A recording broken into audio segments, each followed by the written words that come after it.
Welcome to episode 81 of Two Guys, One Sport. Good evening. My name is Chris. I'm George. Hi, Chris. Hi, George. What's going on, my friend? Snow can fuck itself. That's what's going on. Do you want to take a wild guess as to how long it took for me to get home tonight? Well, how long does it normally take? So I have a frame of reference. Normally it takes between half hour and 45 minutes. I'm gonna say it took you an hour 15. 2 hours. Ooh. Yeah. And see, because here's let me give you a little bit of the lay of the land. I work in an industrial complex, a lot of warehouses. A lot of there's a lot of the freight agencies. They just operate right in the same premises as where their warehouse is. Makes sense. Save on costs, obviously, save on your rent and all that. Do you work in New York City itself? No, I'm my new office is actually down in north central Jersey. Okay. Is where I'm at now. But yeah, so I'm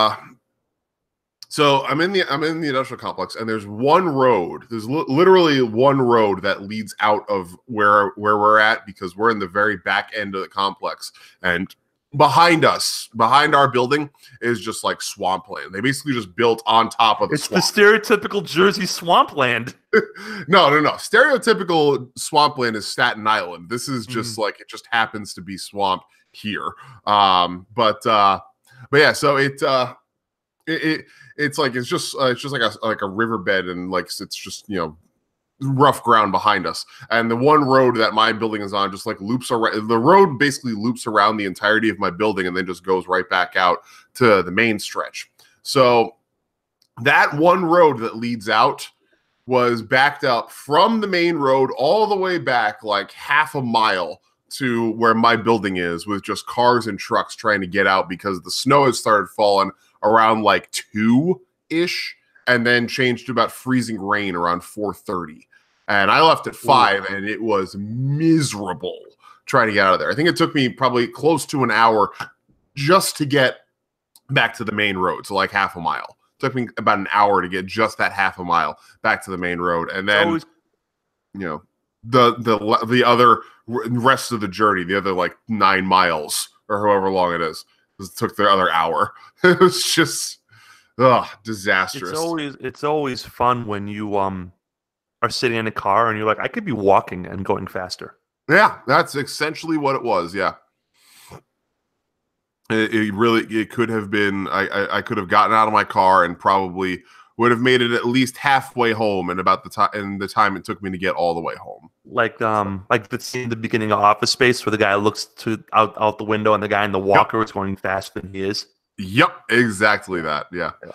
But I've developed a policy. I've developed my own demarcation of snowfall, we'll call it. Okay.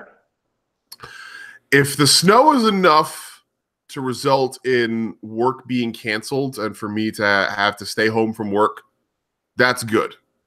Anything other than that is just an inconvenience and terrible. And an inconvenience of the first order. And just isn't worth it, yeah. So yeah, that's about where I'm at with that. It snowed like a bitch for an hour here and then stopped. Lovely. At 9:30, I took that picture and I posted on Instagram at @Savas, Instagram and Twitter. It was coming down. It looked like a snow globe. I was like, oh my God. Thankfully, it was after the morning rush. It was 9:30, 9:15-ish. So everyone who works a 9 to 5 was already at work, Yeah. And I'm like, oh no, this is going to suck. And then it stopped snowing an hour later, and it was totally fine when I left work today. It was great. It snowed just long enough for me to take a picture and put it on Instagram. Perfect. But not long enough to actually be a problem, Yeah. Whereas this was actually just legitimately awful. Yeah, that sounds bad. I mean, it's not as bad as the one time that we had the blizzard when I was still living in Brooklyn, and my car was basically just encased in ice, and I had to use a shovel to just chisel the ice out. Yeah, I remember those days. But yeah, this is definitely pretty high up there in terms of my snowfall being terrible moments. So that is what it is. But we're not here to talk about. We're not here to complain about the weather. We're here to talk wrestling, and You have a little bit of a variation here on what we do to start the show, so I'm going to let you go first. I ordered a Pro Wrestling Tees had had a $10 New Japan T-shirt sale, but it was a random T-shirt. You just gave them your size, and it was free shipping. So it cost me $11 to get a new T-shirt. But it being a random T-shirt, I have no idea what it is. So I'm going to open it on the air, and it's going to be like one of those unboxing videos. Yeah. You know, where people like open. First of all, it says, "Hey, buddy," on the box, on the bag. So that's nice of them, you know. It took about 2 weeks to get here because, you know, they're not exactly known. They silk screen everything and then ship it. So it takes a while, which is funny because they're in Chicago. So, you know, but their hours are such that I can't go pick it up. Right. So I ordered it on the 1st. Today is what, the 15th? Yeah. That is exactly the 15th. Yeah. So let's open this bag. There we go. All right, we'll open in the bag. This is, I know, riveting radio, Chris. I love it. Oh, it's not. It's black. Okay. Oh, I think I like this. It's a black T-shirt. Oh, it is the Chaos kanji symbol. Nice. It is a black T-shirt with the word Chaos in English on the bottom. And then what I'm presuming is the symbol for the term chaos in Japanese in orange above it. I like it. Yeah, so do I. Because it's not really a wrestling shirt. Like, you wouldn't know. I mean, if I wore this to a wrestling show, I'd be like, oh, yeah, that's a wrestling shirt, you know, chaos. Yeah. But if I just wore this, like, you know, to do whatever, to go to the grocery store, you know, in the summer, it'd be just a guy wearing a shirt with a big-ass kanji sign on it. I'm in because chaos is Okada. And Okada is Bay, you know? So Okada's I'm happy for that. And, you know, I am happy it's not white because I don't own very many white shirts. That way I don't have to wash them. I can just do a load of darks or 2 loads of darks, you know? Yep. So I'm happy. Black is but, you know, I recently went through my wardrobe last weekend and got rid of a bunch of T-shirts, so I don't mind restocking, you know? Yeah, so not bad. Chaos T-shirt. It's, not flamboyant, not stupid. A lot of dumb wrestling T-shirt designs. I would argue the majority of wrestling T-shirts are dumb. You know, just like, why would you wear this in public? Dumb. I can get away with that. You know, I probably can't wear it to a Japanese restaurant. Probably not. But you know, whatever. Overall, it's a win. It was $11. I can't complain. If I just wear it to the gym on the elliptical 5 or 6 times, it will be a win. You know what I'm saying? So the fact that it wasn't like, you know, Yoshihashi or something, I'm very happy. I was looking at some of the shirts they had. I was like, oh no, please don't be like, you know, Roppongi 3K or Yoshihashi or, you know, Togi Makabe or get that one random GBH shirt. Yeah, exactly. You know, I was like, oh, but you know what? I am Team Chaos, so I can live with that. Absolutely. All right, cool. I do not have a T-shirt of the week. I only have a match of the week. I'm not cool enough to have the mystery T-shirt of the week, but hopefully this will still be a good one. We talked about this last week when we were previewing World Tag League, and I decided, you know what, I'm going to actually go through with what I said. So this week's match of the week is last year's World Tag League finals. Guerrillas of Destiny versus Evil and Sonata from Los Ingobernables de Japón. Those of you who have seen the match and who remember the match, there are probably a good segment of you that will say this was an overbooked mess and it was terrible. I counter that by saying it's a match between Bullet Club and LIJ. What the hell did you expect? Yeah, they're all complete messes, and they're all, you know, is it a 10-man or no? It's Evil and Sonata versus the Guerrillas. That's all it is. Okay, yeah. And I don't think it was, I mean, yes, it did have, you know, some interference and nonsense to it, but I thought that it was appropriate where it was and it made sense and it overall advanced the arc of the story and made it work. You know, it was the typical matchup that you could expect of one speed guy and one power guy versus one speed guy and one power guy. And that's, you know, that was what we got. You know, Tama and Sonata, they faced off to start the match, and you know, they did their typical, you know, back and forth trying to, you know, one up the other, and wound up in a stalemate. And then they both took off their shirts in a display of showmanship and trying to one up each other on who had the better abs. And that was great. I love that kind of shit.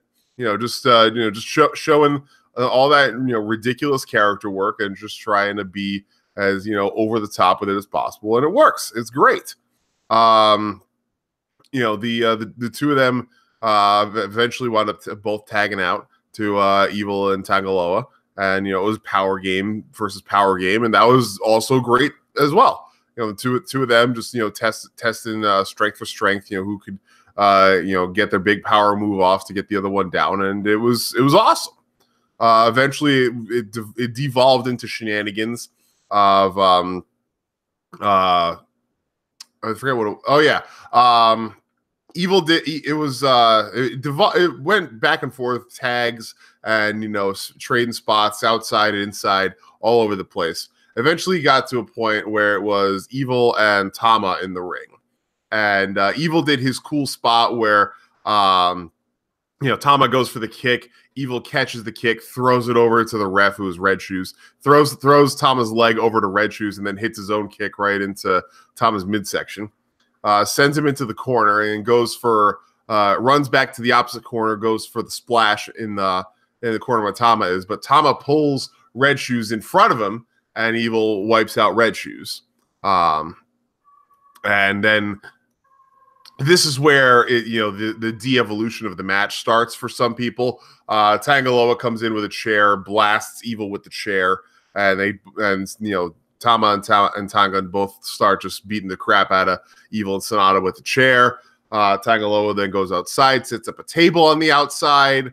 Doesn't get to use it right away though, because Bushi runs in and hits Tanga with the black mist and takes him out. Sends him crashing back down to the outside. He doesn't go through the table though. He just hits the floor. Bushi then engages on Tama Tonga and just kicking him all over the place until Bad Luck Fale runs out and knocks Bushi off the corner and wipes out Evil, wipes out Sonata. Then goes back after Bushi, and Bushi makes a break for it, runs to the back, and they both go to the back, and their bit of interference is done. By this point, Red Shoes is started to stir and make his recovery, so we get back to a standard match. But Evil and Sonata regroup a little bit better than Tama and Tanga do. Wind up getting the better of them. They for whatever reason throughout the course of this tournament, Evil and Sonata had been using a variation of the Magic Killer as a finisher, as a tandem finisher. So they wound up on the outside. They wound up hitting their version of the Magic Killer on Tanga Loa, sending him through the table in the process. So basically, it was down to a 2-on-1 match at that point. Let's see. Evil hit Darkness Falls. Tama Tonga kicks out. They go for the Magic Killer again. Tama Tonga kicks out again. Finally, Evil hits Evil and gets the 1-2-3, and that's the match. I probably rated a little bit higher than most. I went a good 3.5 on it. It's a fun match. It's an enjoyable match. And the chemistry between these two teams is definitely undeniable. I did ding it for a couple of points because of the interference stuff. A straight up 2v2 match between these two teams I think will be legendary, and if we get whenever we get that at this point in the tournament of World Tag League this year, I think it's going to be awesome. But last year's final still definitely not a match to miss. Still a ton of fun, and still features two of the best tag teams in the world right now. So definitely worth checking out if you find yourself with 20 minutes and nothing to do. Go pull this matchup on the World and give it a watch. It's a good time. Speaking of matches on the World, or not on the World, not match of the week, because we had T-shirt of the week. If you haven't seen it, Chris, check out A-Kid versus Zack Sabre Jr. from White Wolf Wrestling in Madrid. It was in March. It was in August, but they just put it on YouTube. Okay. It is really awesome. No flips or dives to the outside. Nobody slingshots their opponents into the ropes. Very few high spots. just Zack Sabre Jr. tying up some guy into a knot, and chops and stiff shots and kicks. And, if you love scientific wrestling, and, this is a pro Zack Sabre Jr. show. I don't think that's breaking news. Check out this match real quick. It's not real quick. It's like 30 minutes, but the intros and stuff, like 30 minutes total. Zack Sabre Jr. versus A-Kid from White Wolf Wrestling in Madrid, Spain. It's cool little atmosphere. It's like 800 people in the building, 600 people. They're jacked up as all hell. They're doing English language chants with Spanish accents, so it's hilarious. And Zack Sabre is, my boy. I'm a fan. Yeah. So he's the man. We're going to talk a little bit about him obliquely later on in the show. We call that a tease in the radio business. Yes, indeed. So, Chris, what are we talking about? Well, this weekend is Survivor Series weekend. We've got Big Four pay-per-view, which means we've also got an NXT Takeover, and we are going to talk about Survivor Series weekend and all of the ins and outs thereof. And probably going to have a little bit of a contrast between Takeover War Games and Survivor Series itself, and have a little bit of discussion about what makes one show great and what makes one show not great. So let's get into it. Sure. Start with War Games. Okay. Being that it is a War Games pay-per-view, this is going to be a long show for NXT standards. I mean, but it's only 4 matches. That's the funny thing about it. 2 out of Baszler and Kyrie Sain, 2 out of 3 falls. War Games is going to be a long time. Mm-hmm. So, I mean, by NXT standards, I mean it'll be like 3 hours instead of 2 hours and 30 minutes. Change. I don't mean it's going to be like 4.5. I'm just saying, like, that's what I think all wrestling shows should be under 3 hours, except for your big show of the year. Like, if you want to make if you want to make Wrestle Kingdom or WrestleMania 6 hours because it's your one big ass extravaganza of the year, great. I'll give you 6 hours of my time once a year, because it's your big show. That's cool. I'm cool. We're all cool. But like this 5-hour investment on the reg, 4.5, 4 hours for New Japan, 5 hours for the Fed, like every week, every month, excuse me. Yeah, not thrilled, and that's not counting. That's not counting the 5 hours of like random DDT that I was watching 2 weeks ago. When DDT was watching their show. Random DDT. Well, they had the giant panda match. Oh yeah, it's true. Yeah, the 2 giant pandas. Yeah. Like, I mean, who's not going to watch? What's his name? I never remember what his name. Maybe it's just like shows get so bloated. And Andreza, that's who it is, yeah. And this is not just a WWE thing. Like, Big Japan, same thing. Their shows are like 4 hours long. Although their shows are fine because it's like 2 different shows. The first half is guys in blue jeans and knee pads on the outside and T-shirts beating the shit out of each other with light tubes. And the second half is just big-ass guys chopping each other. It might as well be 2 different shows, Yeah, really. That's like you put CZW and Progress together. Yeah, it's basically like CZW. Shit. And it's like if you took a CZW, but then the last 2 matches were like 2 Haas's. Or 4 Haas's just going out. Two matches for the Atlas title, yeah. Exactly. So it's like, all right, but it's still like 4.5 hours, Like, I don't want to watch 4.5 hours of anything. Anything. Nah. Like fucking... Lord of the Rings, 4 hours. I was like, okay, we're done here. With 4 million fucking endings. Remember that shit? Yep. Oh, I remember that shit. I do. And I'm like, I gotta pee. End this fucking movie. Like, come on, people. 2.5 is perfect. 2.5 hours, perfect. So, like, now that I see NXT is slowly creeping to get longer and longer, I'm not happy about this development because it's only a one-way road. Shows very rarely get shorter. Well, except for Monday Night Raw, which lost the overrun. So maybe not. Yeah. So, I hear you. Anyway, sorry. That was my random ass soliloquy. Nah, that's fine. I mean, I do love when you bring in your random soliloquies. Yeah. If for no other reason no other reason than allowing me to use the word soliloquy. You really kind of question your self-esteem when you're watching two 15-foot tall pandas wrestle in a wrestling ring. It's like, we talk all the time about, like, you don't want anyone else to walk into the room while you're watching this stuff and have to explain to them what's going on because you're embarrassed. Mm-hmm. We see that a lot. We see, you know what I'm talking about, right? Like when you're watching like one of these horrible-ass promos or a weird segment, it's just like, all right, please, nobody walk in right now. Nobody walk. Yeah. I don't want to have to explain why I watch this to a non-fan. Fan will get it. But like, when I was living at home, like my sister's a casual enough wrestling fan where she'd be like, oh, so-and-so's cutting a promo. I understand what that means. I don't need to bother George. Mom would walk into the room and I'd be like, and she'd be like, why is that guy's hair wet? Like, all right, Mom, thanks. My mom listening to Roman Reigns cut a promo spent the entire time wondering why his hair stayed wet for 25 minutes under the lights.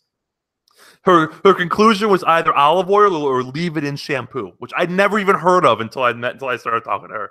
Mm-hmm. It was one of those raw opening promos, where everyone comes to the ring and they talk for an hour. Yep. And she was like, his hair is still wet. And I was like, great. I never noticed before because why? You kind of take this shit for granted when you watch wrestling. Yeah. When you're immersed in this world, you take it for granted, Yeah. The weird shit, you just kind of accept that that's a thing that's happening. Kind of is. So yeah, leave it in shampoo. That was Mom's answer, or olive oil, but she didn't think it was olive oil because it didn't leave any smears. Which is probably good because putting olive oil into one's hair. Yeah, it just seems gross. Yeah. Plus, a waste of good olive oil. Olive oil is not cheap. No, it's not. Not at all. Everyone should watch wrestling with a non-fan just so they can pick up on the little bullshit that you just take for granted. So. For real. Yeah. What the hell were we talking about before I got sidetracked on Roman Reigns' hair? War Games. War Games. All right, run down the card real quick. Water plus conditioner as per Roman himself is what Madeline basically leave it in shampoo or leave it in, yeah. Yeah. Water plus conditioner. Mm-hmm. But then, see, I don't use conditioner because I have really thick hair. Yeah, I mean, I don't use conditioner because I have like almost no hair. Yeah, I have short, thick hair. When I was a kid, I wanted to grow long hair. It was a disaster. So I've learned to kind of embrace it. Oh, you too? Yeah. No, I try. That's why I don't let anybody near my Facebook unless they find the pictures of me with an afro from when I was in college because I've got curly hair. So when I tried to grow my hair out, it turned into an afro rather than actually being long hair. So yeah. So I don't use conditioner, but I have in the past. Now and again. Yep. And it's like. It just leaves. I can't picture leaving that shit in your hair. I mean, to be fair to Roman, he leaves it in for like half an hour. I'm assuming. Yeah. I'm assuming after his match, he goes back and then puts his head under a faucet. Probably, yeah. I imagine he has to drive from town to town with the shit in his hair. Although that would be pretty legendary if he did do that. Let's be honest. He's going from town to town with leave it in conditioner. Why not? All right, sure. Anyway, War Games. Run down the card. All right, let's start with the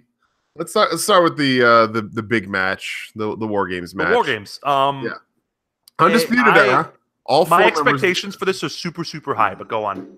All four members of the Undisputed Era: Adam Cole, Bobby Fish, Kyle O'Reilly, and Roderick Strong. Bobby Fish making his return. I was about to say, good to see him back. Yeah, good to have you back from injury, Bobby. Facing the team of Pete Dunne, Ricochet, and the War Raiders, Hanson and Rowe. Okay. Apparently, they have decided that Ray Rowe is another in the series to only need one name and is now just Rowe. I think it works better for him, though. Yeah, more visceral. As a team, yeah, I mean, it matches the aesthetic. Him and Hanson as being the one name team. They didn't need to do it for the Bludgeon Brothers, but whatever. Let me ask you a question. Who's the worst worker in this match? The worst worker in this match? Yep. And Adam Cole. Okay. Adam Cole by like a country mile. Yeah. It's Adam Cole. It's not even a question. No, it's Adam Cole. The other 7 range from really good to one of the best in the world. Mm-hmm. I think that's fair, right? Whatever, and somewhere on that spectrum from solid B, Roddy Strong, to Pete Dunne, who's unbelievable. or Ricochet, who's unbelievable. Yeah. You know, like my point is that when 7/8 of the match are awesome workers, and Adam Cole is good enough. Adam Cole is not, you know, he's not Manabu Nakanishi out there. You know what I'm saying? He's not good, but he's not bad. No, he's good enough. He'll be where he needs to be, and he'll do what he needs to do, and it'll be enough smoke and mirrors where that this match could be a match of the year contender. Yeah. I mean, War Games matches innately have that aspect of overbooking nonsense to them, which, you know, is undeniable. But these 8 guys, I'm certain, will be able to make it work and have it be a memorable experience that will be mostly positive. I expect it to be thoroughly better than last year's War Games match, which was a goddamn mess, just because it was 3 teams and one of the teams made absolutely no fucking sense. And, you know, it's just, last year's War Games match, I mean, people raved about it, and I understand why people raved about it, but I still don't think that it you know, nearly lived up to the hype that people had for it. Agreed. I mean, you know, Alexander Wolf was the MVP of that match. And, you know, that was only because he bumped his ass off to the point of near death. In that was that where he was all busted open too? Yeah, he was really fucked good. himself up. Can we have a sky point to Alexander? Can we pour a 40 to Alexander Wolf? Yeah, for gone but not forgotten. An undeserved sacrifice in a match that wound up meaning nothing in the long term of his career. We hardly knew you. We appreciate the effort more than you know, Alexander. And, he was the connective tissue in this match. My point I was making earlier, and wasn't to unnecessarily pick on Adam Cole, baby, because he's fine. Yeah. It's that, especially on Team Babyface, which I don't have another name for them. Like, all 4 members of Team Babyface are fucking incredible. Yeah. Like, just, I'm assuming Team Heel won the coin toss. Yeah, they did. Well, that's as they should. So the match is going to start with Ricochet bumping for like 10 minutes as 2 guys beat the piss out of him. And then Pete Dunne's going to come in and he's going to bump for 10 minutes as 3 guys beat the piss out of him. And then one of the War Raiders is going to come in and clean house, and it's going to be great. And Kyle O'Reilly and Roddy Strong are just going to flop around like fish on the pier. And I'm going to be super happy, you know, unless it's date night. Then I'll watch it Sunday morning. But you know what I mean? Like, you know, so this match is going to be very simple, but the Great Pyramids were simple. Yeah. You know? Easy to build that shit. Not everything needs to be complex. And yes, Chris, I just compared the Great fucking Pyramids to a wrestling match.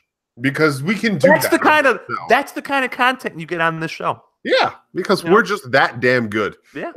Just, you know, and I did it seamlessly too. Yeah, well played, sir. Well played. The master wordsmith, George Savas. You know, fucking love it. I went on a rant with someone on Twitter about the ancient alien bullshit. Mm-hmm. It's so fucking racist. It is. You know, just because these brown people can't make pyramids. Fuck you.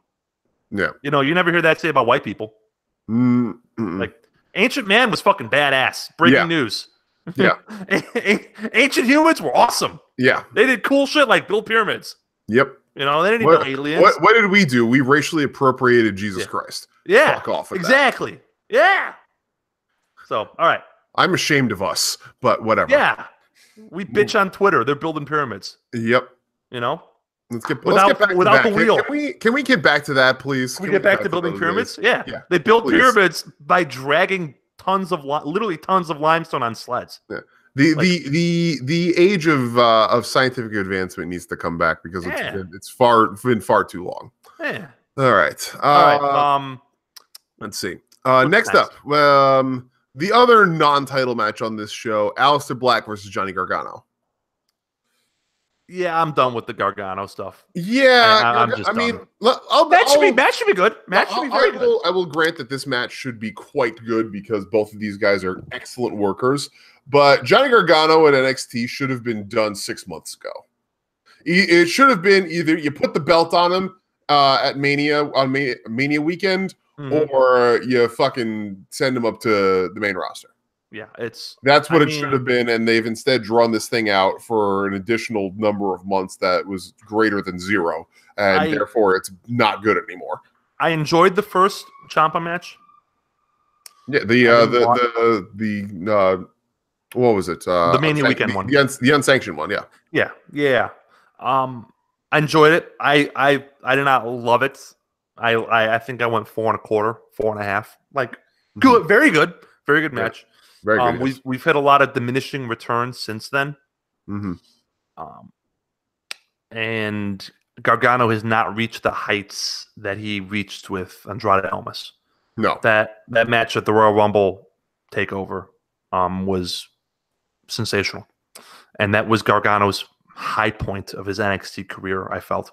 Yeah, I know a lot of people like the Ciampa match, the first one, more than the Rumble match. I mean, what's the Bartlett meme? You sit there in your wrongness and you be wrong. You just stand there in your wrongness, be wrong, and get used to it. Yeah, that's okay. Nobody's perfect, but honestly, like, okay, it's not the hill I want to die on. But okay, fine. I'll grant you that the WrestleMania weekend match was as good as the Rumble match. They were different matches. One was a match, one was a fight. Okay, fine. They were equally good. Let's say that.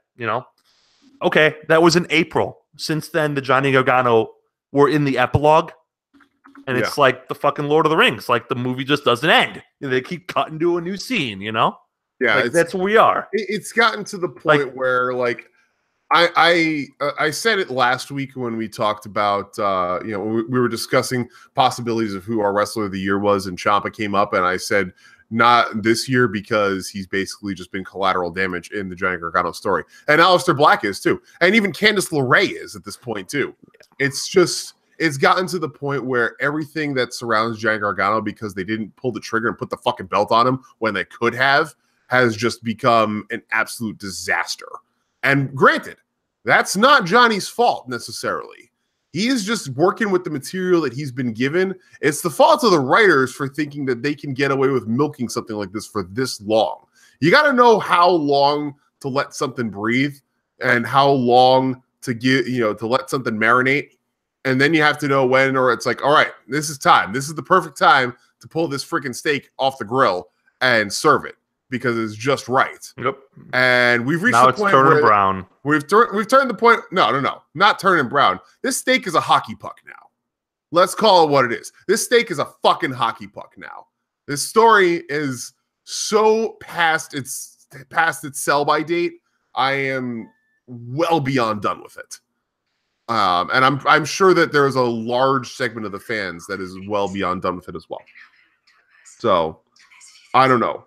I don't know really what to do at this point, or what to make of this, because at this point, and it kills me to say this, at this point, the only way that this gets good is if we suddenly get a reunion and we get heel DIY. That's literally the only way that this can reinvigorate itself and be made good again.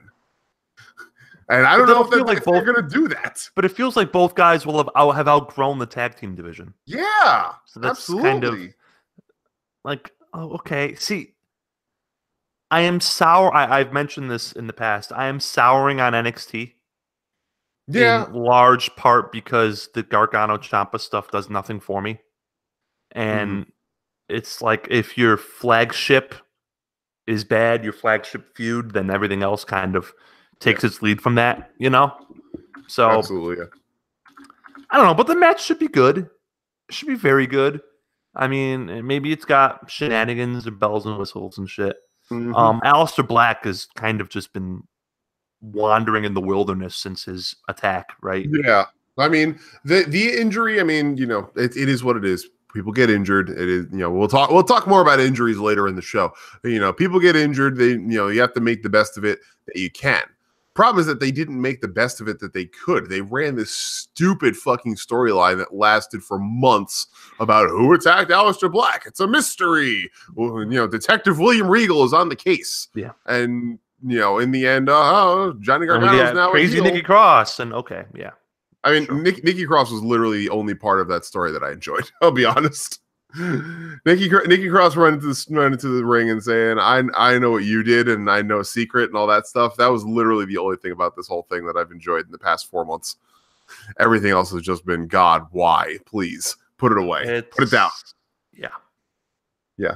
Fantasy book. Okay, Yeah. Madeline, I kind of like that. Heel DIY beating down Dream with Alistair making the save. Dusty Classic is announced and goes from there. I guess, but I mean, isn't it kind of late also for the Dusty Classic? I don't know. Normally, wouldn't they like? I know that this is War Games. Like, did they adjust the schedule now so that happens like at the like after War Games? I don't know what they're doing with the Dusty Classic or if it's even a thing anymore. But well, they got a clock ticking. It's mid-November. Yeah, they haven't done it yet for 2018, so who knows? Either way, like, yeah, even if they do decide to pull the trigger on heel DIY, as awesome as that would be, it feels like it'd be a step back for both guys. Both guys would definitely benefit more from just continuing on as singles.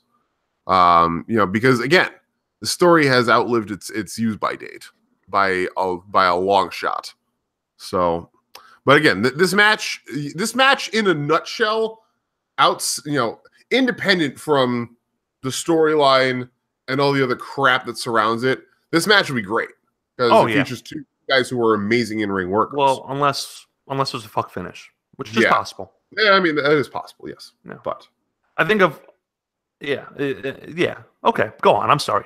No, it's fine. Either way, regardless of finishes that are possible, the content of the match proper should be fine. And I think these two guys are still two of the best workers in the world, and I know that they will make it work because the style that Johnny will be working, heel Johnny Gargano, if you haven't seen anything that he did from the good old Dragon Gate USA days when he was working as a heel, great stuff. He had a great gimmick. And he manages to make all of his stuff work. Even the stuff that normally like his babyface spot stuff, he manages to make it work in heel mannerisms, and it just comes out really good. So I think it's I think it should work. Yeah, Madeline, I'm tired of Gargano too, and I don't see them moving up to the main roster either because I think Triple H is just they're little. No, yeah, Triple H is just desperately hanging on to them because he doesn't want them buried in obscurity. Yeah, Live.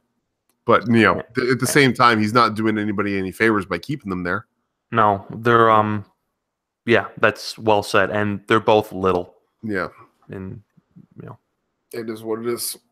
I mean, you've already got like 205 Live. Unfortunately, 205 Live is going to reach the point of being bloated too because there are too many guys who. Well, they don't cut. They don't cut anyone. They don't fire anyone unless you're just a ferocious bag of dicks. Yeah. They don't cut anybody. Because they don't want anybody to go back to the Indies and show them up. Pull a Cody Rhodes. Yeah. Or I mean, I can't say pull a Tenille Dashwood because she's been injured too much for it to have been pull a Tenille Dashwood. But same thing applies because when she hasn't been injured, she's been fucking amazing. Yeah. So speaking of, Cody Rhodes got hurt. Do you see that? No, I didn't. Oh shit. What happened? Tweaked his knee. Torn meniscus. Says he will put a brace on and work Final Battle and work the Dome and then go in for a surgery. It's, quote, only, close quote, a torn meniscus as opposed to a blown ACL. So you can put a brace on and pray that nothing bad happens, but having experienced a torn meniscus myself, I can say it's not fun, not happy fun times. No. Nah, happy fun time. So, I mean, the Final Battle match against Jay Lethal in a month is going to be just kind of anyways. Yeah, I mean, because, do we have a Tokyo Dome opponent for Cody Rhodes yet? No. He's the U.S. champ, right? No. Is he? Wait. Is he? Isn't he? New Japan Pro Wrestling. New Japan has about 40 champs, and I only care about one of them. Yeah. We only care about the one of them that actually isn't the champion right now, unfortunately. Yeah, he is. He is the U.S. heavyweight. So we're getting like Cody Juice? Probably. Rematch. Juice gets the title back. That'll be. I mean, whatever. That'll be like 6 from the top. Who cares? Yeah. You know, good for Juice. Mm-hmm. But anyway, we got time. I'm sorry. You said we talked about injuries and Cody came to mind. Yeah, that's fine. No, yeah. I mean, and again, I've experienced that. So all the best to you, Cody, man. Good luck, man. Heal up. He just says he stepped funny and tweaked it. Yeah, which remind we talk about wrestling is a lot like football, and to a lesser extent hockey, in that very often it is not the one drastic injury like Hiromu, that does it.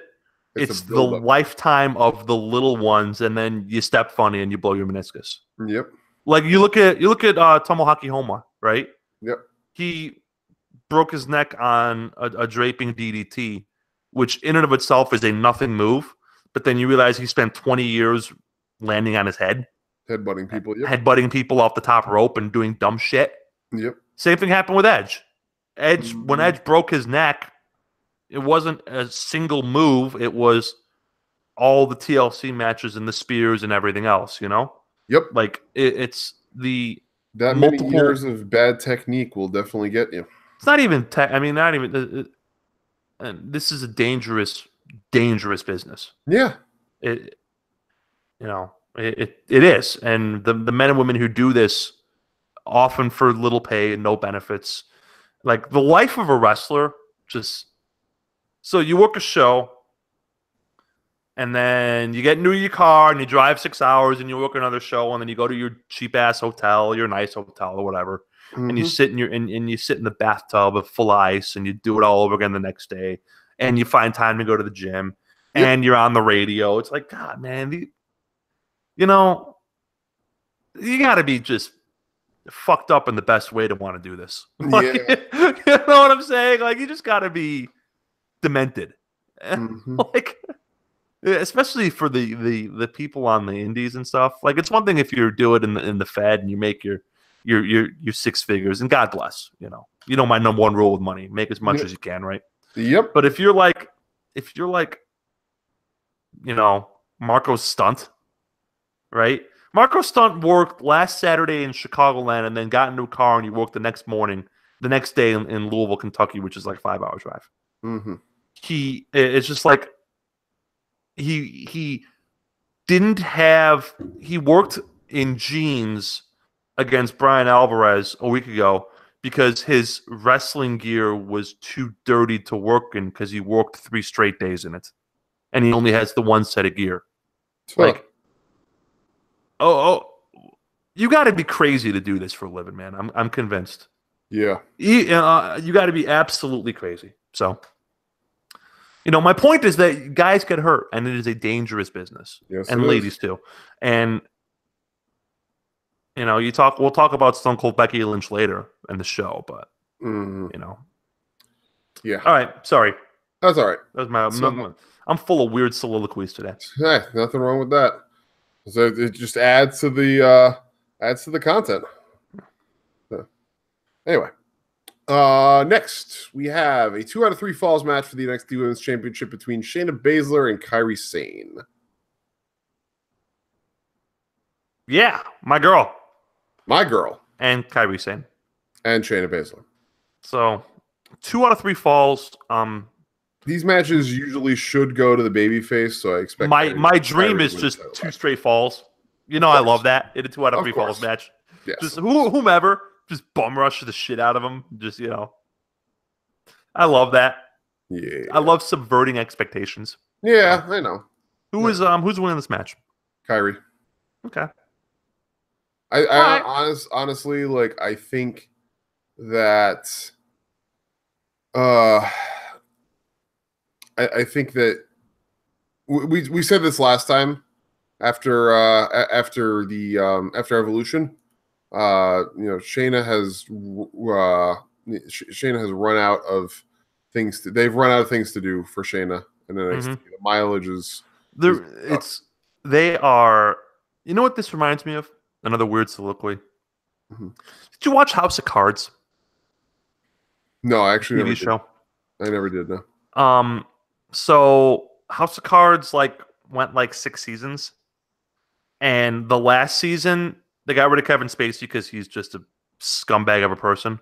Mm-hmm. But they tried to keep the show going, so they put like his wife as the president. And it's like, all right, you clearly don't have you have no ideas what to do here. You're jumping all the sharks, you know? Like that's kind of how I feel here with all this stuff, you know? Like, all right, we want to get as much mileage out of this current class as possible, you know, because maybe the next class is not ready, or you know, we like this class or whatever, and that's fine. But there's no juice left in this orange, you know? You've squeezed the orange and all the juice is out. So now you're just kind of squeezing. You know? Yeah. So it was unfortunate. That's where we are. That's where we are with Gargano and Ciampa. That's where we are with Shayna Baszler. That's kind of where we are with Kyrie Sain too. I don't know about that. Although I will, running back to the chat for a second. Adam did bring up an interesting point, saying that Triple H said on the conference call recently that there will be some NXT lifers, and maybe that's going to be what's Gargano and Ciampa's fate. Maybe, which is I don't know if that's necessarily worthwhile, because I feel like you've run out of things to do with them. But you know, who knows?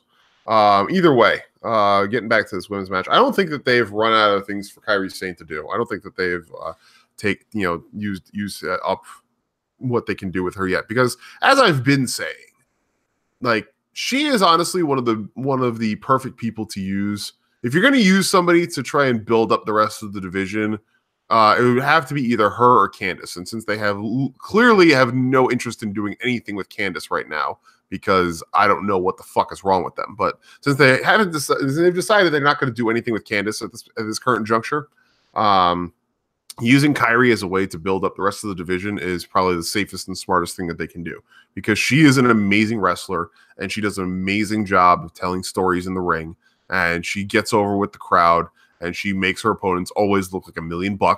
And it's, you know, that's how you get people invested in other people who are a part of the product. That's what Bayley did, and that's what Kyrie can do. So why not take advantage of having her there and use her to, you know, start building up your Dakota Kais and your Bianca Belairs, and God, I hate that I have to say this name, but your Lacey Evanses, who, yes, her gimmick is still shit, but whatever. Yeah, I do like the name, the women's right being a right of punch, though. That is clever as hell. Yes, that is very clever. That is a good name for a finisher. Yeah, the women's right. A shitty gimmick She doesn't have a gimmick. She has like 4 gimmicks. Is she a Marine? Is she a 50s pinup? Is she both? What is this? She is slightly racist and extremely bougie Southern housewife. Did you see on Twitter where she was tweeting about how to cook for your man? Yeah, those tweets were what made me unfollow her. Forget the anything else. Did you see what she actually cooked? It was garbage. It was like Kraft macaroni and cheese blue box and like vegetables you make in a microwave. Yeah. Like, that's what you're cooking for your man? Yeah, and she talked about, you know, eggs being runny as if that was a good thing. Oh, I hate runny egg. I hate liquid eggs with all my fucking heart. I wanted to just retch all over my phone when I saw that. The only way I'll eat eggs is in an omelet or scrambled. If there's liquid egg yolk on my plate, I'm done. No thanks. See, we were talking about my sandwiches in the pre-show. Mm-hmm. I put hard-boiled egg in my tuna, and that's really damn good. I don't like hard-boiled egg. I should, because it's really, really good for you. Mm-hmm. It's really I just don't like it. I like scrambled eggs, but like, she's tweeting about like you got to cook for your man. A real woman cooks for a man. Whatever. That's a good things there, Madeline. Rosie the Riveter plus June Cleaver plus Ann Coulter. That's a good synopsis. Actually, I like that. It's not bad. Kind of wish I thought of that. Not bad. That's a good synopsis. I like that. Well done. But like, she's tweeting about cooking for your man, and she's making Kraft Blue Box on like frozen vegetables in the microwave. I'm surprised there wasn't a puddle of water under the vegetables. Like, you know, when you microwave vegetables, they leave the water. I'm surprised that shit wasn't there. Like in her picture. I'm like, this is what you're proud of cooking? It's kind of fucking terrible, yeah. You know, if you're gonna do the gimmick, lean into the fucking gimmick. Yeah, lean into. At least go to like Outback, buy a steak, and say that you cooked it. Because then at least you get stupid heel heat. Like, oh, this is an Outback. I made this. Ha ha ha. You know what I'm saying? Or whatever. Applebee's or whatever the fuck it is. You know what I'm saying? Like, then at least you can be like the idiot heel, the smarmy heel. That's fine. I'm okay with that. But she's tweeting about making blue box. Like no one's ever, like, everyone has never eaten fucking blue box and knows what it looks like. Yeah. Like, come on. What are you doing here? The terrible gimmick that never should have been conceived in the first place. 4 gimmicks, man. It's not even a gimmick. But whatever it is. Whatever. NXT's the minor leagues. Sometimes you work on your swing in the minor leagues. You try to learn a new split finger fastball down in AAA. I guess what this is, maybe, but yeah. Either way, using Kyrie to build up that new crop of performers should be Bianca Belair is the right thing to do. Okay. Yeah. Well, I mean, I have my own thoughts about Bianca's gimmick too. That it's one quibble that makes the gimmick go from great to just what is it? Why? Like, I love the fact that she is still doing the EST of NXT thing, and I love the fact that she has gone after the more experienced performers like Dakota Kai and Mia Yim, and is trying to make her name off of them, and even Nikki Cross too.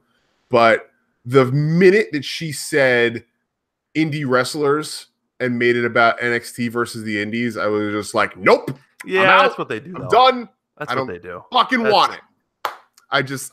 There's something about that. It's just like, I get why they do it, and I get that, it's a thing that works, but like, it's the easiest heat. It just reinforces this whole thing of like, you're the biggest fucking wrestling company in the world. You should not be concerning yourself with the goings on of these tiny little indie feds I say tiny. They're all tiny. As just a They're all tiny compared to the Fed. Yeah, but you should not be concerning yourselves with the goings on of these tiny little companies and the people that are going to their shows. You've got your own shit to do. You've got your own house to keep in order. What is the phrase? Something about, lions do not concern themselves with the matters of insects or something like that. It's giants and ants. Yeah. Yeah. Giants do not concern themselves with the matters of ants. Yeah. That is the truth of this. And the fact that they went for this, and they went for it with the woman who they presumably want to be their next number 1A star, it is just like, no. That's not what I want to see. That's not what I want to hear. If you're going to have somebody be a competitor, have them be an honest-to-God fucking competitor and not have them be concerned about where somebody came from. Plus, where somebody came from shouldn't matter. If you're trying to be the best, you take on every single person from all walks of life. Follow the John Cena model. Open challenge. You take on all comers at all times. If you really want to prove that you're the best, that's what you do. You don't have it be, oh yeah, I beat this person who came from XYZ. What about the person who came up right alongside you in the PC? What happens when you have to face them? What's going to happen there? And why are they automatically a lesser competitor just because they didn't come from the indies? I can't stand it. And yeah, I get that she's one of the few homegrown people, Madeline, but it shouldn't matter. It really shouldn't.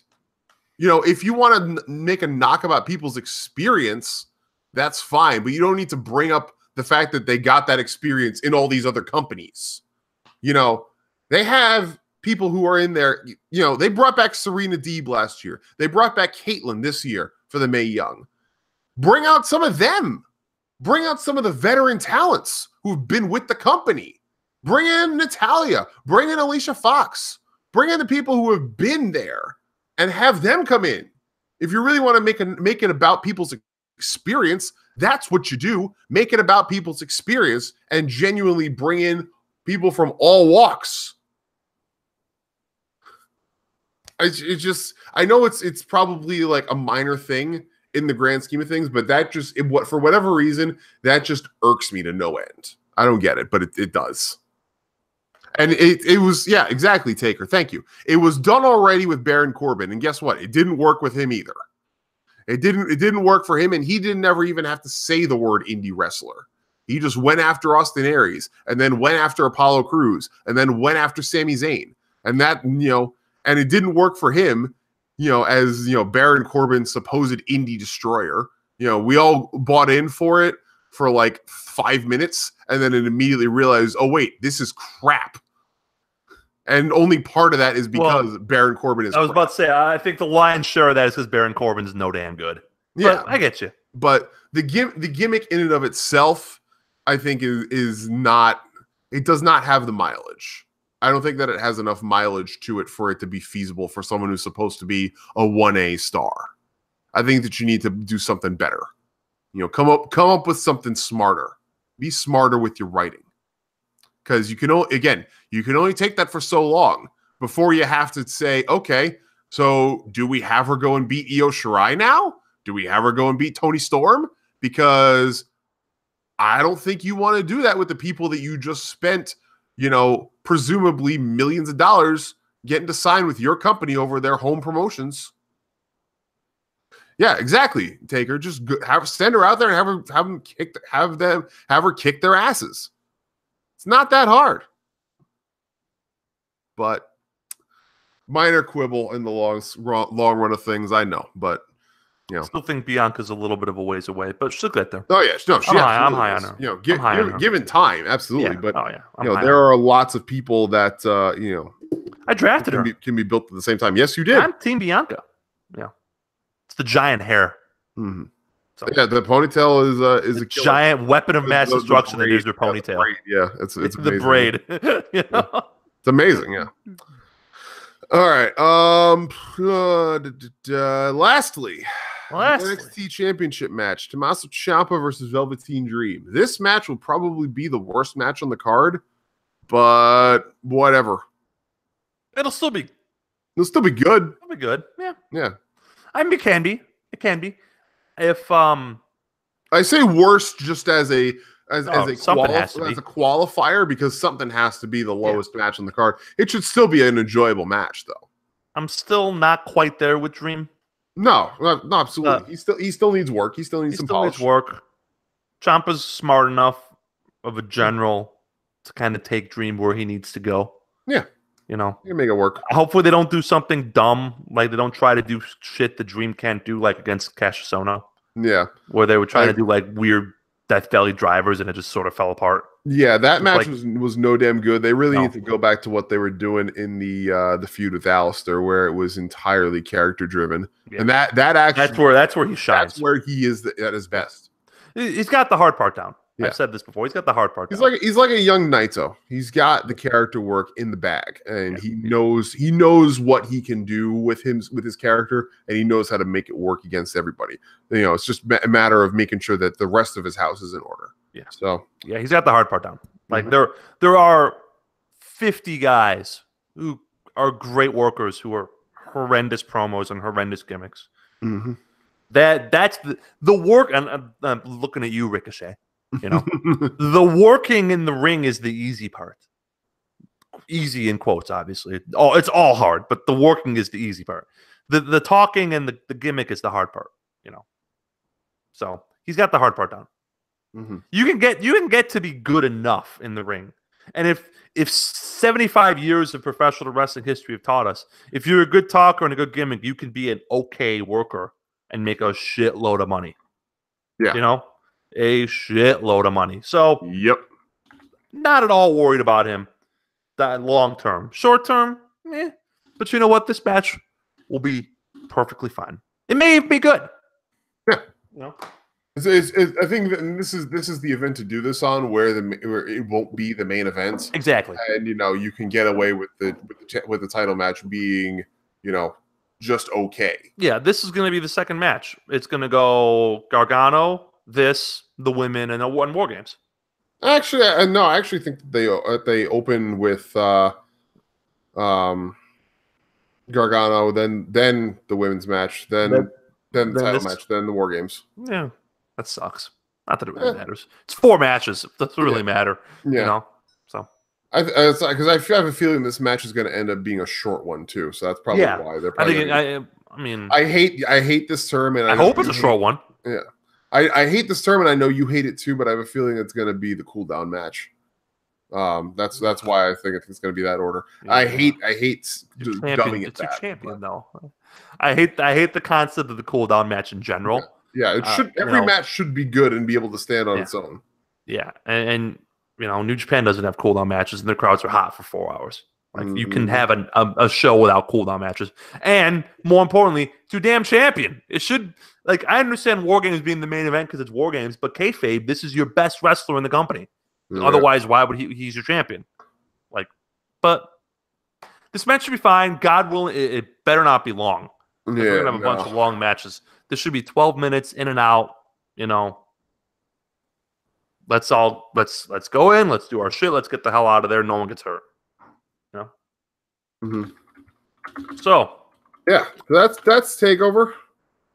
Final thoughts before we move on to Survivor Series. It's not going to be the best Takeover of the year, but it still should be a damn enjoyable show. Yeah, and I've said this before, and I'll say this again: never bet against takeovers. Yeah, never. Do that at your own peril. Underestimate takeovers at your own peril, because I'm sure as hell not doing it. Yeah. Survivor Series. Cruiserweight Championship. Buddy Murphy versus Mustafa Ali. I think it's time to belt Ali. Absolutely, it's time to belt Ali. Yeah. And I am saying this as someone who thoroughly enjoys the Buddy Murphy. Yeah. Experience. Well, I think you can get some mileage out of this. Have it go for a few events. I feel that Murphy is a transitional champion between Alexander and Ali, though. Yeah, which just sucks, but that's okay. I will say this: for being a transitional champion, Buddy Murphy has fucking killed it. I said when Sal drafted him in the draft, an untapped gem that nobody expected, and he has knocked it out of the park in a way that I would never have expected. It's pretty damn cool to see that a guy who was once part of halfway joke tag team in NXT. Oh, I would say more than halfway. That only got the belts because they couldn't figure out what the fuck to do with the belts. Yeah. Has come this far and excelled this much to become an absolute, genius, of a champion, and just make it work out there with whoever they put him in the ring against. He's done great stuff. And I hope that they give him another shot down the line because he definitely has proven that he deserves it. Yeah, I mean, that's fair. I stand for 205 Live. Yeah. And I stand for my Chicago's very own Mustafa Ali. And Buddy Murphy's also really great. Characters on 205 Live feel like real people. Part of the reason why I like the show so much. They don't feel like cardboard cutouts or exaggerations. They feel like real people with real motivations and real. Buddy Murphy feels like a man who was down to his last chance, dropped a shitload of weight, and then through the magic of his home crowd, excelled and won the title. But he's kept the title, and that's cool. I like that. Yeah. And Ali is a man who is such the babyest of baby faces. He has to be dragged from the ring, otherwise he will keep fighting in it. Yeah. That's cool. I like that. It's the kind of character that we can get behind and that we have stayed behind. Yeah, exactly. For a long time, and that's the point of it. And that's why Alexander worked as well, because we stayed behind him as well, because he was a character that we could also get behind. The two of them are the glue of that show and are the reason why it does as well, why it is as good as it is, and why it should get better numbers. Another reason why I like 205 Live is that it runs the gamut of in-ring styles throughout the world. You have Cedric Alexander, your power babyface, right? Your power wrestler, even though he's only on a cruiserweight. You have Drew Gulak and, to a lesser extent, Brian Kendrick and Jack Gallagher, the British guy. Thank you. Who are your Zack Sabre Juniors? You're very technical, skilled wrestlers, very technically sound. You have Lucha House Party, who are your classic luchadors. You have Akira Tozawa, who is your classic Japanese puro high flyer. You have the athletic guys and Tony Nese. It's everybody's a little different. They all work their own styles. You have Mustafa Ali, who is 2018 indie. You know, it was indie to his bones, and I don't mean that as a negative. I mean that is just the way he wrestles. Mm-hmm. So I like that. You know, you flip on Raw and you watch a match, and every match is blocked out the same, more or less. You know, whether it's a single or a tag. Whereas on 205 Live, stuff just feels different. You know, so it's a great show. If you don't watch it, you should. You absolutely should. It definitely deserves more viewers. I cannot stress enough how good this show is right now. Absolutely. It's a lot of fun. And it's like 45 minutes. So it breeze to watch, yeah. It really is. It's an easy stress-free show. You don't have to think. You don't feel that your intelligence is being insulted or any of that stuff. It's just, you know, you get at least one good match an episode, more often than not, more than one. So, yeah, a lot of fun. This match should be very good. I am excited for this match. Absolutely. So, the other pre-show match, I am much less excited for. Well, which one is it the tag? The tag team versus tag team match. Oh yeah, AOP. No. Versus the. Oh, is that a pre-show match? Oh wait, no. No, it's the Survivor Series tag team match. Yeah, this is going to be a shit show. By the way, have you seen that Raw tag team roster? It's awful. The Raw tag teams. The Raw tag teams that are out there. Read the rosters, please. All right. So Team Raw. This is something. Bobby Roode and Chad Gable, the Revival, the B Team, Lucha House Party, and the Ascension. Yep. So basically, you've got the Revival, Lucha House Party, and three teams that literally should not even be in the picture. Yeah. And are only in the picture because of injuries and other BS. And Lucha House Party is only in the picture because now they've brought the Cruiserweights back to Raw. Yeah, which is a stupid thing. SmackDown's team I'm much more excited for, but there still are some, I think the Usos should just blitz through all these guys. Yeah, the Usos should by themselves. Should just take this out, take them on all, 5v1 and just win it. Yeah, but exactly. Team SmackDown is the Usos, the New Day, Sanity, the Gallows and Anderson, and the Colognes. That's much better. Much better. I mean, the Colognes is still a head scratcher, but 1 out of 5 versus 3 out of 5, I'll take any day of the week. So, yeah. I think, real quick, I know we're jumping ahead. I think Raw wins the men's match, and SmackDown wins this match. Mm-hmm. And so I think Raw wins the men's match, and SmackDown wins the other two. Yeah. Survivor Series matches, I'm saying. Yeah, I think that's about right, yeah. So I know we'll talk a little bit more about them in detail. Mm-hmm. This is a harsh one for sure.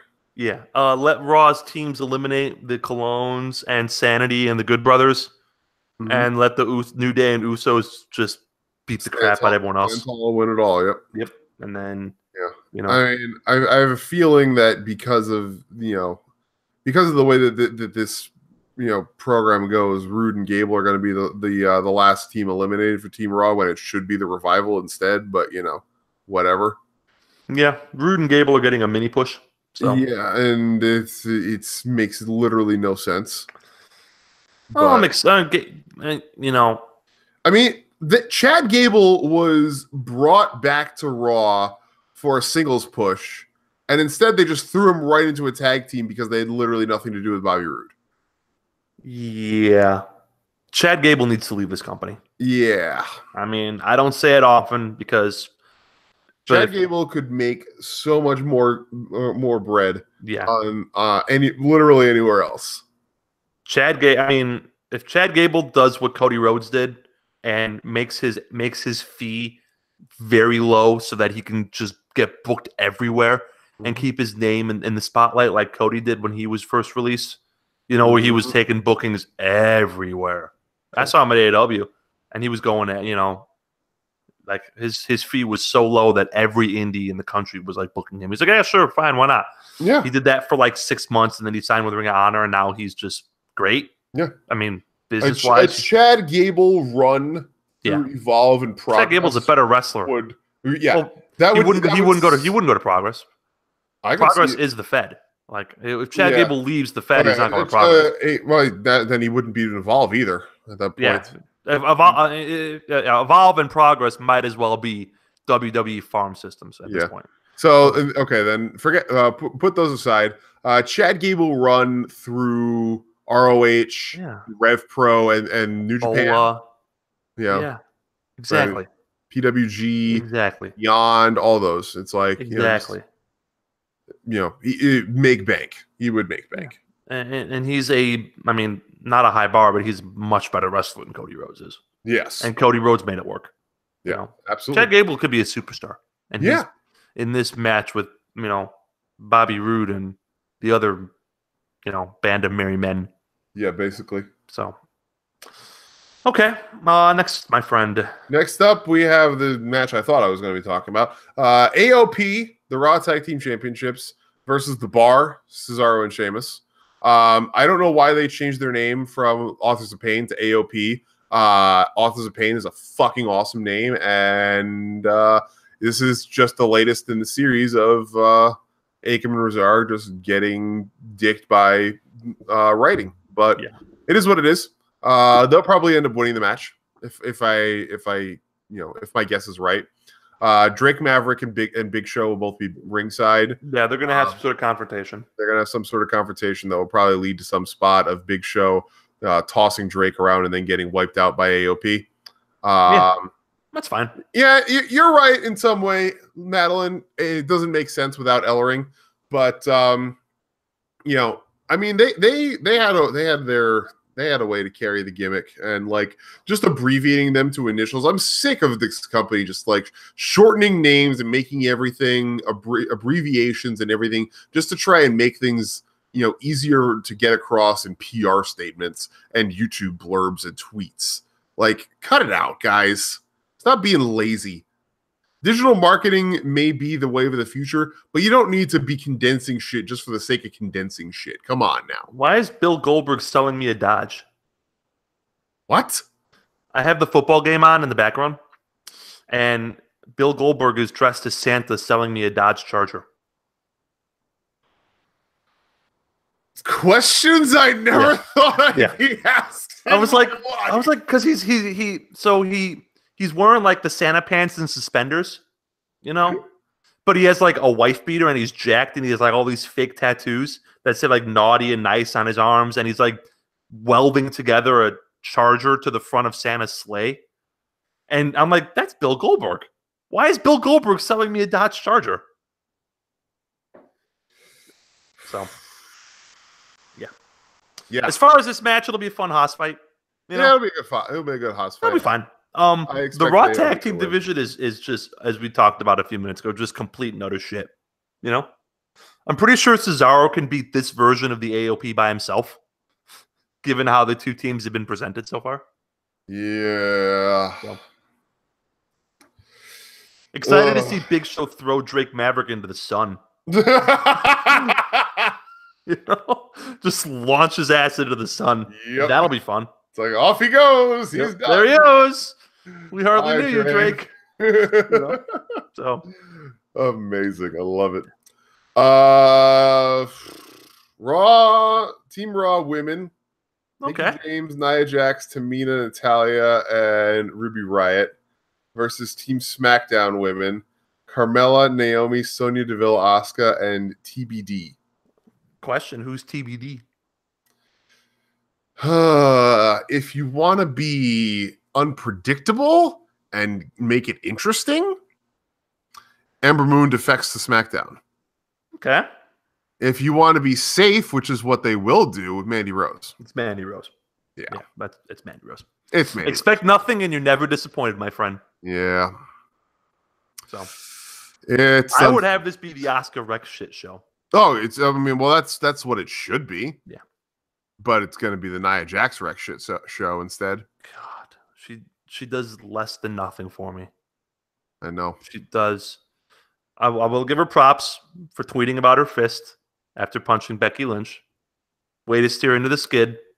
I'm the same guy who said on this show, and railed against Brie Bella for not embracing the real shooter Brie Bella. Now that Nia Jax is embracing and professing your undying love for Rhea Ripley. Yeah. So Nia Jax, good on you. That being said, you're still very bad at your job. So am I missing something here, Chris? She's a bad worker. She's a bad promo, and she's reckless. Taker. That's a good thought. Maybe it's Nikki Cross. Sure. I'd actually be much happier with it being Nikki Cross was on SmackDown. Yes, I would be much happier with it being Nikki Cross and giving her that as her introduction to the main roster. I would be all in favor of that. Well, I mean, she wrestled Becky Lynch in the main roster, but yeah, it's okay. Well, her real larger scale introduction, I should say. She's doing nothing at Takeover, right? Nope. Okay, which backpedal real quick. Could we please have more than one women's feud at a time in NXT? Yeah, seriously. We've said you and I have said that you and I have beat that dead horse for many, many, many months, my friend. Yeah. So yeah, it's like Pantera said, we'll grind that X for a long time. I mean, we're still grinding it. Chris. Sometimes you got to beat the dead horse because it shows the other horses that you're not fucking around. You got to send that message to the other horses.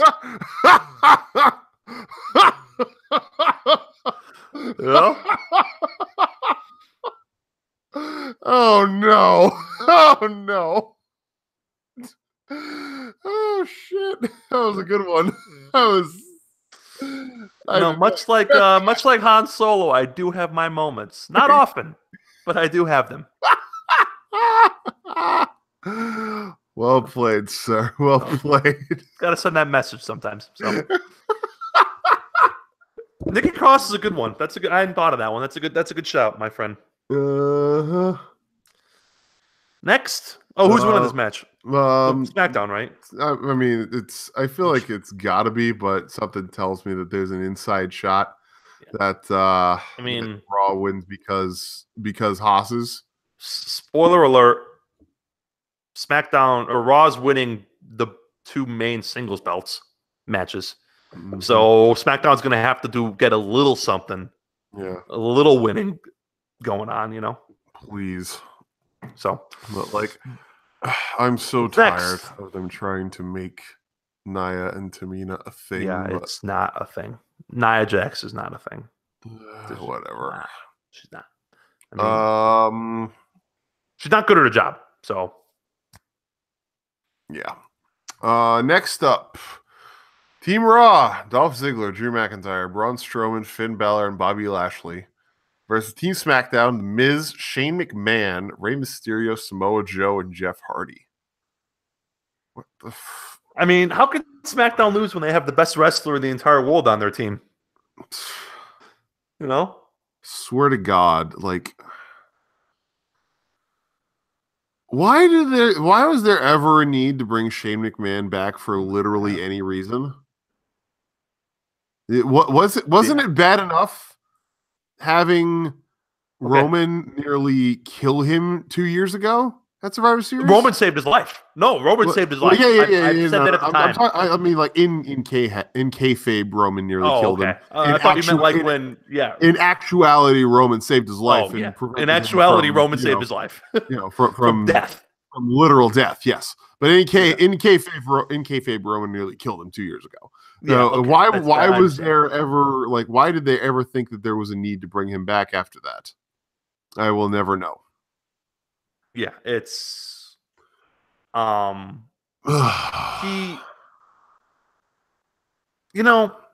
gonna tread lightly here.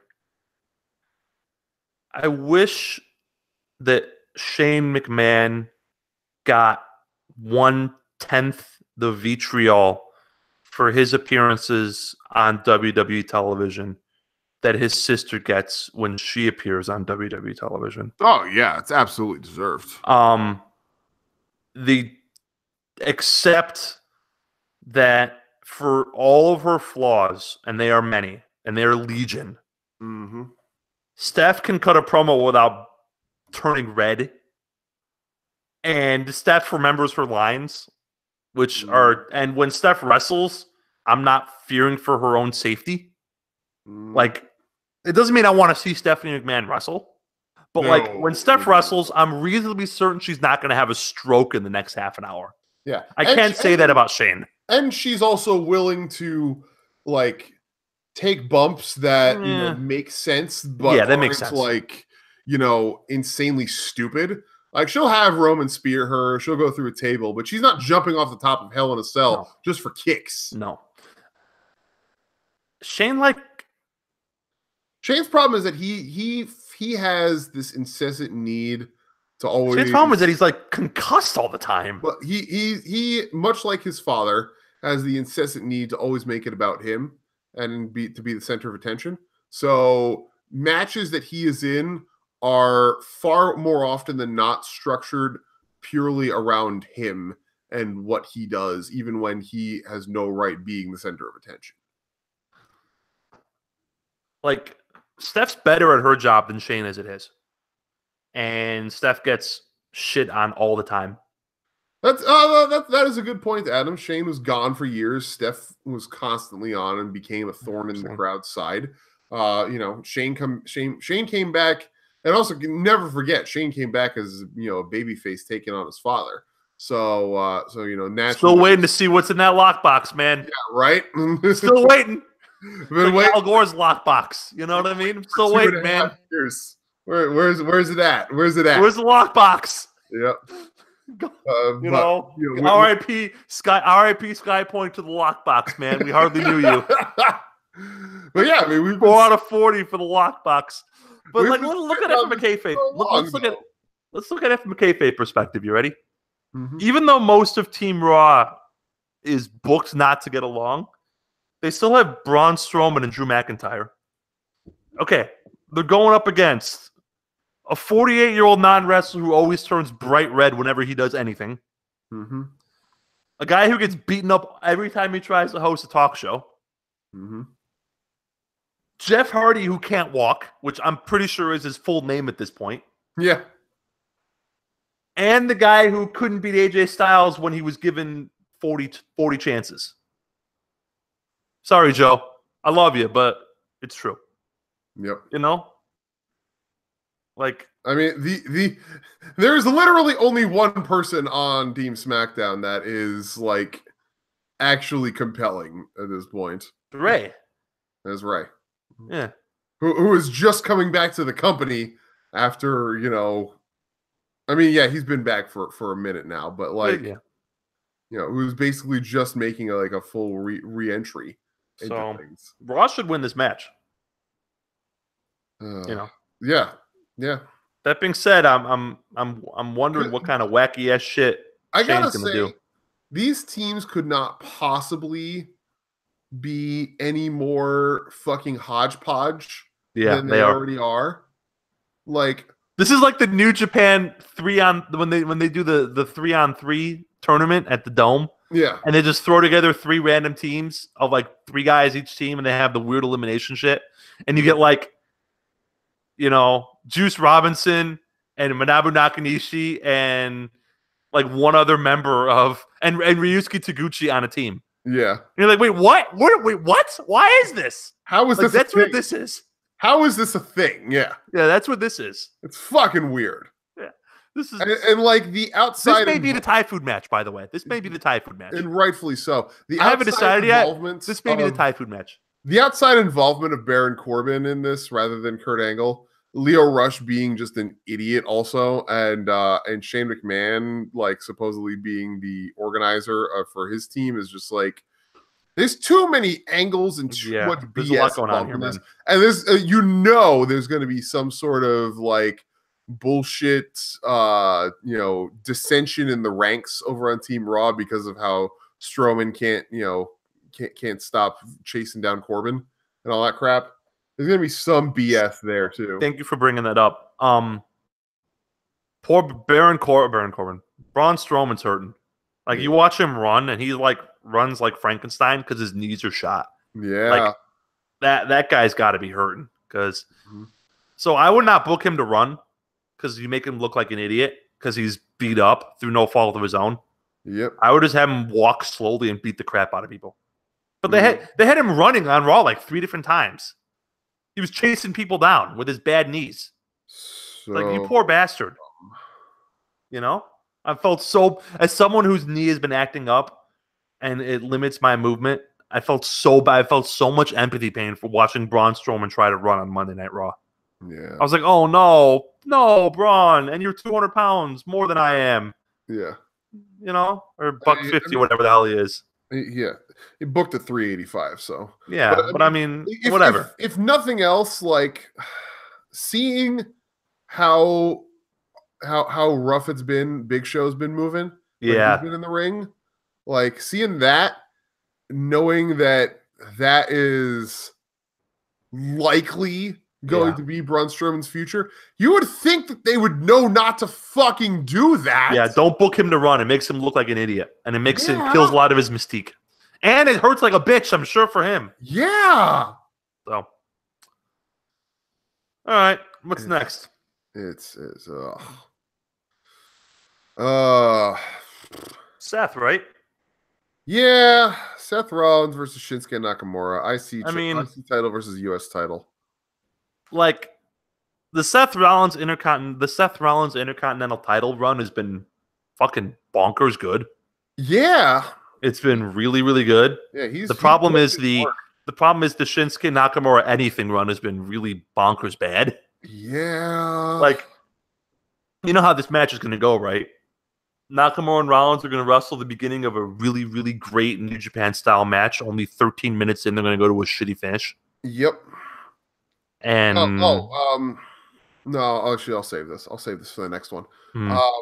Yeah.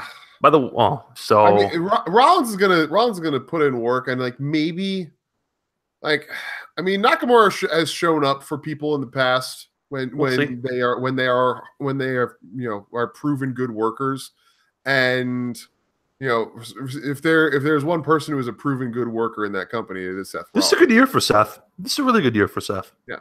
So if nothing else, that should at least convince Knock, maybe this is time to pull out, 2016. I mean, my next 2016 Sami Zayn match. The issue he may be past it though. Like, even if he wants to pull out the 2016 Sami Zayn match, he may not be able to. Yeah. He may be totally washed up. Yeah, at this point. I mean, the dude is 38 years old. And it's a hard 38. Yeah. And has he shown you anything this year? This year has been very bland. That suggests anything other than that he is just absolutely fucking past it? Yeah. I feel like, there have been whispers and rumblings that have, indicated that there's maybe a chance that Knock, Anderson, and Gallows are going to go back to New Japan. And I can't say I would be surprised if that was the case. At least with Brock, like, the Brock Roman match at WrestleMania was better than any Shinsuke Nakamura match this year. Yeah. Like, and the Brock AJ match from last year's Survivor Series was better than any Nakamura match last year. So not that I think Brock Lesnar isn't washed. And that's not to say that those matches were good either. That's the bad. The AJ one was the AJ one was good. The one from last year's Survivor Series, the AJ match was really good. I mean, I rewatched that and I'm like, yeah, it was pretty good. Yeah, but I've seen better from both of them, and I'm not convinced that either of them, given the year that the two of them have had, I'm not convinced that either of them will be able to even equal that. Although now that's a moot point, but we'll get to that in a second. If I had to put a percentage chance on, like, either Nakamura or Brock not being totally and completely washed up, based on the evidence I've seen so far, I think Brock is less washed up than Nakamura is. Because I've seen Brock Lesnar have better matches more recently than Nakamura has. I'm bitterly, not that they're good. Oh, the WrestleMania match wasn't bad.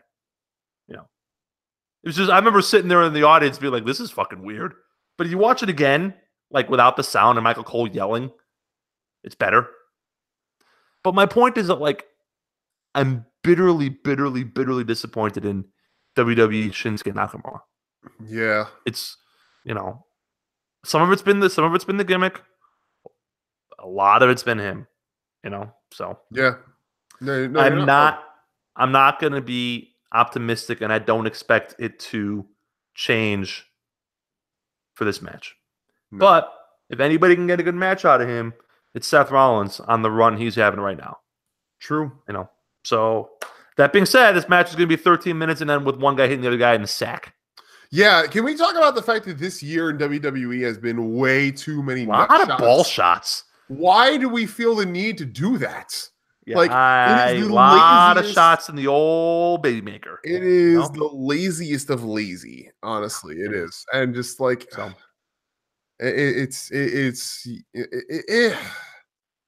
really wish that they would just stop being so fucking cheap about that shit. Like, actually put some effort into things for once, you guys. Come on. Yeah, you're actually, I will give you that, Madeline. You're absolutely right. Brock will help his opponent if he respects that person as a person. Yeah. Knock really doesn't do much. Yeah. Which brings us to the next match, which is now something that was changed as of this week. These last two matches I got real problems with this match. Yeah, things that changed literally this week. Yeah. Brock Lesnar, the Universal Champion, facing Daniel Bryan, the WWE Champion. And Daniel Bryan won by kicking AJ Styles in the sack. And turning heel. So here's what I don't understand. Because that's what the crowd really wants. Well, man, they don't care about that. The crowd's going to watch it. Like, you know what? And I am with them on this point. They've spent years and years and years pissing all over the crowd, and the crowd comes back for more. Why wouldn't they keep pissing on the crowd? Yeah. Like, hey, calling it like it is. No, you're not wrong. So you're absolutely not wrong about that. And I fully respect the fact that, we've both said, make your money. WWE is now against all. They're making their money. They're making their money from less people, but they're making their money and they're making more of it. So I can't tell them what they're doing is wrong. Now a year from now when they're on Fox and they're pulling $2 million, that could be a problem. But we'll cross that bridge a year from now, right? Yeah. But here's my problem with this match in a nutshell. So Brock Lesnar, since before WrestleMania, has been presented as the ultimate heel because he doesn't care about the WWE, the Universal Championship, or the fans, right? Yep. Fine. Whatever. He cares about showing up, making his money, going home. Fine. Whatever. Mm-hmm. Now Daniel Bryan is also presented as a heel. How is a heel versus heel match going to work with these two? Chris? It's not. Unless Daniel Bryan, and this is the Zack Sabre callback, unless Daniel Bryan turns into Zack Sabre and just stretches the shit out of Brock Lesnar, which isn't going to happen. No, of course not. No, they're not booking this match. They're not booking this match to be Zack Sabre versus Tetsuya Naito from the New Japan Cup. Yeah, if SummerSlam 2014 is any indication, there has never been a time or place or universe where there's ever been a thought that Daniel Bryan would go over Brock Lesnar in a match. Not even once. You put so let's workshop this. Okay. You end the year-long AJ Styles title reign, which was long in the tooth. So that's fine. That's putting it mildly. Yeah, but worn out its welcome is a better way to put it. Fine. But okay. So you put the belt on Daniel Bryan. You turn him. So you want to have him stay hot with some momentum out of the gate. So you're going to feed him to Brock Lesnar, who's going to spend 9 minutes throwing him all over the place. That's your plan? Yeah, it's not. Am I missing? If I'm missing something, tell me, because I could be missing something. Several people in the chat have brought this up. It's not outside the realm of possibility that Daniel Bryan leaves that ring concussed and never able to compete again, or opened up hard way because opened up hard way because they asked Brock to open him up hard way, which is just such bullshit. And just fucking gig. Yeah, and he'd agree to it too, which is even fucking worse. Yeah. Like, if they went to Daniel Bryan and said, Brock's going to elbow you till you bleed, he'd say, okay. Yeah. Like, but if the man has a fucking wife and child at home, and he's being that fucking irresponsible. Let's set aside the risk. I swear to God, it's foolish. It's foolish. But you know what? You will hear me screaming from 4 states away, my friend. But you know what? Hey, well, let's. Bryan Danielson is a grown ass man who signed a contract of his own free will. I can't do anything other than express my disapproval. But that's his life. If he wants to live his life like that, more power to him. It's not my job to tell him how to live his life.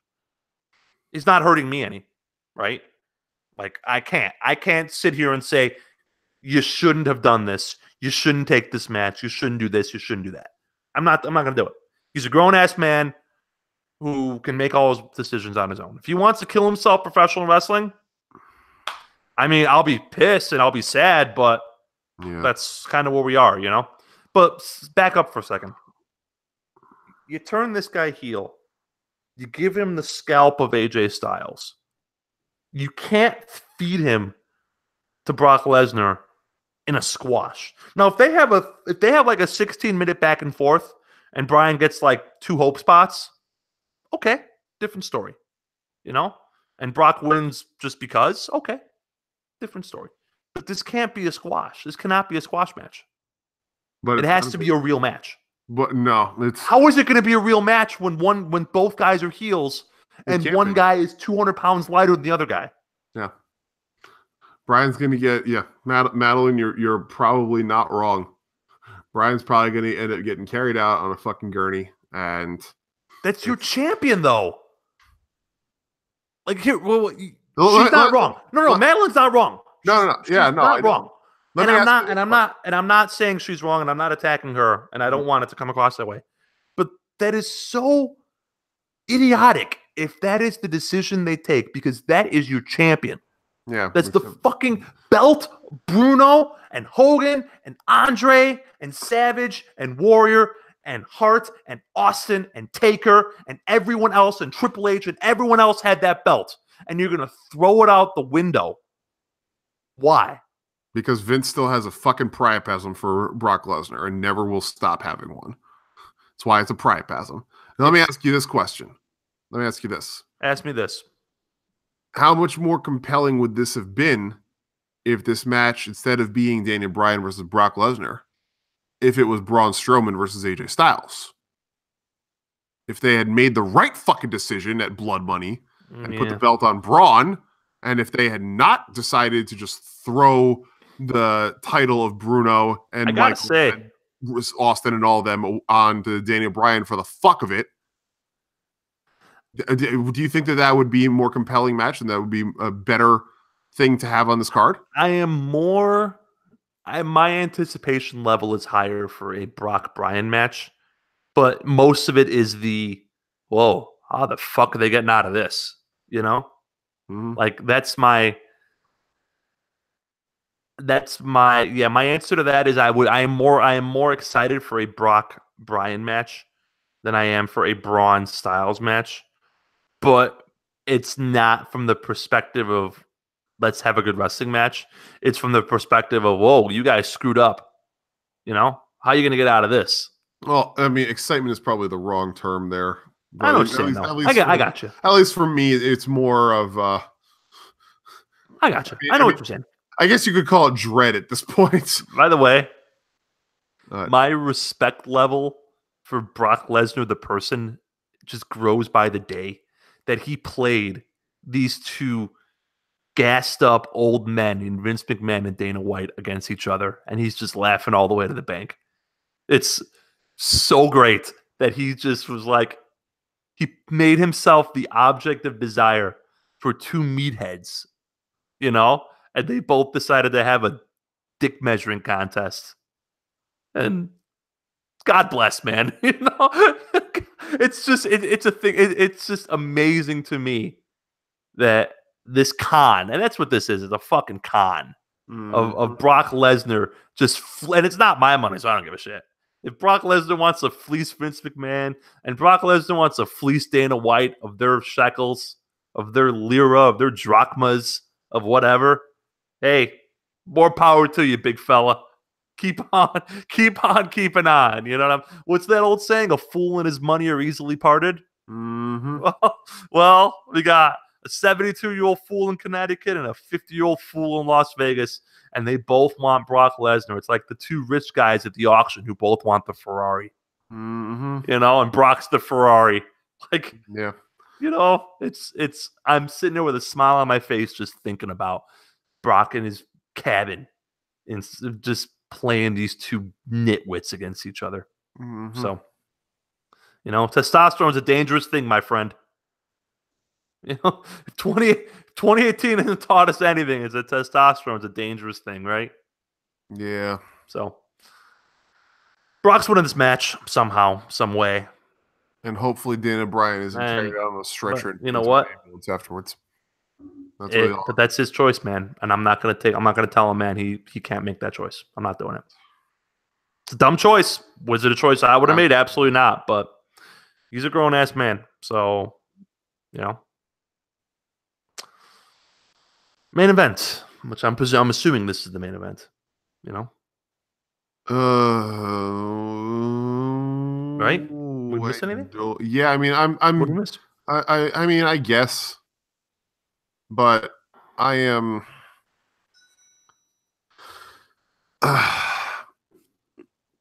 Ronda Rousey's already lost. It doesn't matter what the outcome of this match is. It doesn't even matter what the outcome of the match is, despite the fact that Becky Lynch is no longer in the match. Ronda Rousey has already fucking lost, and the next time I see a tweet from her that references the hashtag millennial man, I'm going to throw my phone into a fucking garbage disposal, because that term makes me want to punch a baby. Yeah. It's so stupid. You know, whoever wrote it deserves to be fired from every writing room that they're a part of. I said this last week. I'm taking a victory lap here, Chris. This is my victory lap. Take it. You know, there are people out there, you know, not our listeners, because we have smart listeners who aren't, you know, don't have the IQ of a shellfish. There are people out there who think that Ronda Rousey is writing her own material. There's no fucking way Ronda Rousey came up with Millennium Man and talking about avocado toast. That's straight out of the Vince McMahon, Kevin Dunn playbook. Yep. And let's also not forget the fact that, you know, Ronda Rousey is literally 2 days younger than Becky Lynch, or 3 days younger than Becky Lynch. Whatever it is, there's no way this program has Vince written all over it. Yeah, I've been watching this shit for 30 years, man, 25 years. This is a Vince McMahon program, you know. So I'm taking my victory lap there. It's idiotic. Stupid. It's idiotic. It's dumb. But I'm taking my victory lap there, man. You know, I'm pumping my fists as I'm rounding third base. Got the big dog pile at home plate, jumping up and down. My victory lap, right? Well deserved. Well deserved. You know, sometimes they hang fastballs. You know, so. That is absolutely what happened here. This is just. My interest level this match is like 1/50th now that Becky Lynch is not in it. Oh yeah, no. I have very little investment now. And I like Charlotte.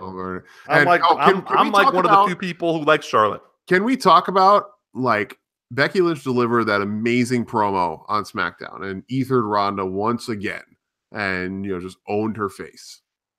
And then was, you know, handpicking the person who's going to replace her in that match. Can we talk about how the crowd just fucking died the second that she gave it to Charlotte instead of Asuka? And she's hugging Charlotte, even though they had a blood feud a month ago, whatever it was.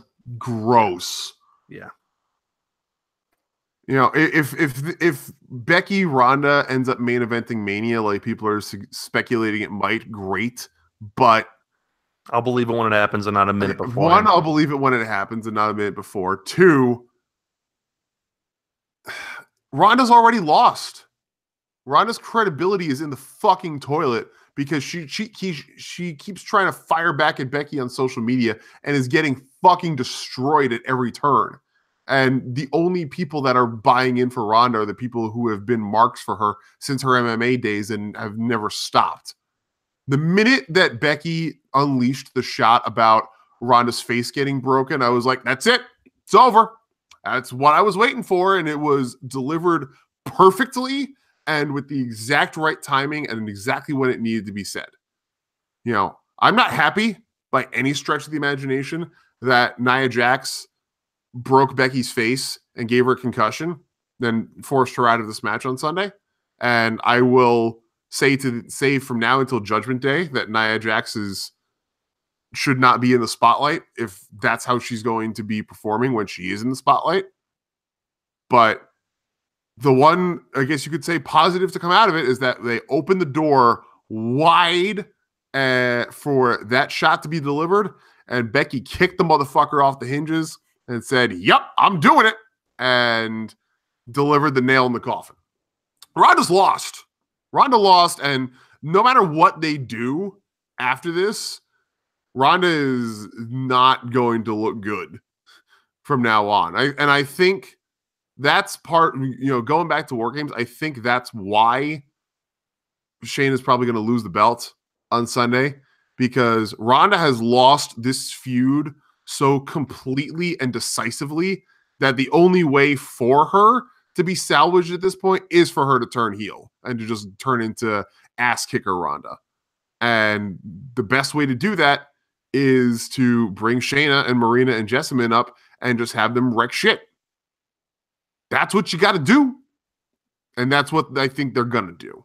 Because you would have to be as, well, I'm going to say this, and I'm going to write my own epitaph here for what I've just been saying for the past 5 minutes. But you would have to be as out of touch and stupid as Vince McMahon to not realize this and not just steer into it and turn Ronda heel at this point, because that's the only way to save her. But it is Vince McMahon. So either way, Ronda's still winning this match, and it's disappointing that it's going to be that way. I'm surprised that they decided to sacrifice his other, favorite golden goose at the altar of Ronda in favor of making this happen. It would have made more sense for it to be Asuka.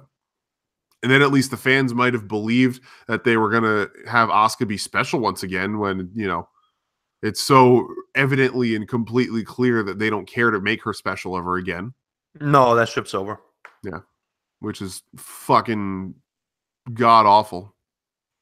One of the best female wrestlers of all time. Yeah. He's been turned into still doing work. Been turned into a fucking joke. Yeah. It's if you had told me a month ago that we were getting Ronda versus Charlotte, I would say I don't think Ronda needs to beat her. Ronda doesn't need the rub, but Ronda needs the rub. Charlotte don't need the rub. Ronda needs the rub. Yeah, but that tells you beating Charlotte isn't going to give her the rub. No, but it is still something. I don't care about this match. I just don't. And I like both these women a lot. I just don't care. I want my Becky Lynch back. I don't want Becky Lynch to be making fun of people for being depressed. Yeah, and I don't wasn't thrilled about that.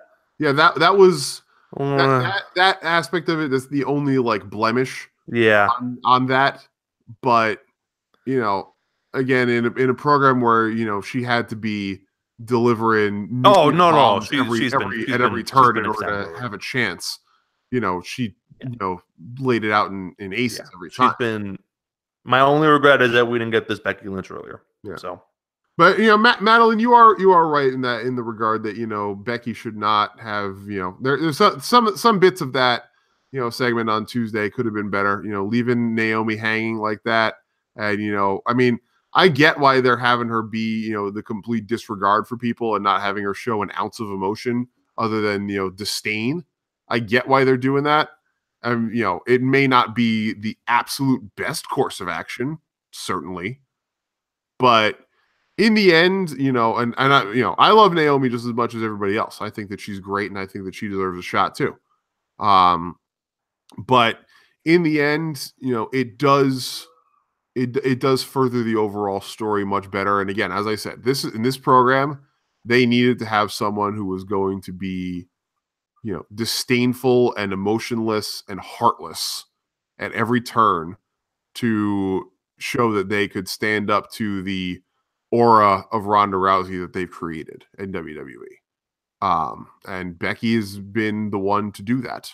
And I don't know that anybody else could have done that and done it convincingly. So it's it is a definitely, it's an unfortunate state of things that we will not be getting Becky Lynch as at Survivor Series at all. But we'll see what happens. Either way, Ronda's winning this match, and it doesn't matter because she's lost in the long term. So much the better. I mean, nothing matters. Nothing matters. You are not wrong. Nothing matters. Nothing matters. Yep. So that is this company. Yep. Take us home. Yeah, let's do that. So programming note, guys. Oh, yes. For those of you who are here in the United States, as you know, next week is Thanksgiving. And as unlike Impact, we take Thanksgiving off. Yep, and we will not be present next week. 2 weeks from tonight, George is going to be down in the Sunshine State and will therefore not be present on the show. I'll be having a guest host, and maybe more than one guest host. I don't know yet. We'll see.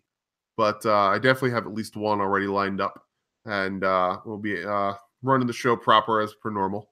That will also be that show in 2 weeks, November 29th, will be our last show here on YouTube, although I still haven't decided yet if we're going to upload the VODs to YouTube. I might still do that. I'm not sure. But either way, the live show starting in 3 weeks, that will be Thursday, December 6th, officially begins Los Ingobernables de Japon's tenure on Twitch.tv. If you have not yet, please go down in the description below the video. There's a link to our new Twitch channel, twitch.tv/Los Ingobernables. Why did I say Los Ingobernables de Japón again? It's Los Ingobernables de Podcast. I need to stop getting that wrong. We are not Naito, Evil Sonata, Hiromu Bushi, and Shingo. We are an entirely different group of people. we are great men, but they are the greatest men. They are the greatest of men, yes. But yes, Los Ingobernables de Podcast is making its official move over to twitch.tv starting December 1st. And our first show over there on the Twitch broadcast will be Thursday, December 6th, 3 weeks from tonight. Please go over to twitch.tv/Los Ingobernables de Podcast. Drop a follow there and help get us kicked off to a head start. We appreciate it, guys. And we would be most appreciative of that. Please be sure to also check out the other shows on the Los Ingobernables de Podcast banner. Our brothers over in Shooting Debris, Takers Media and Mr. Dr. Senju. This Saturday is their breakfast special, as they do before every pay-per-view, every Big Four pay-per-view, I should say. So starting an hour early, 10 Eastern, 9 Central. Get your breakfast, get your graps, join us, and I say us because I will be on the show this weekend. So along with another panel of other esteemed, illustrious guests. So be sure to head on over to Shooting Debris and check them out Saturday morning. Again, this week, 10 Eastern, 9 Central. Every other week, it'll be 11 Eastern, 10 Central. And you can find them at twitter.com/shootingdabreeze1, SHOOTINDABREEZ1.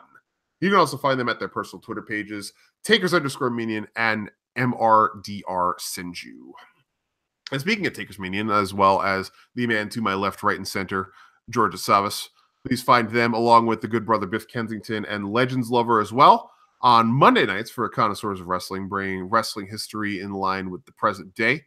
What'd you guys talk about this week, George? We talked about what the hell did we talk about? I just had a brain fart. Oh, Sensational Sherry. Nice. Yeah, Sensational Sherry Martel. We are doing a women's theme this entire month. So we're going to have 2 more weeks of just doing deep dives into female performers.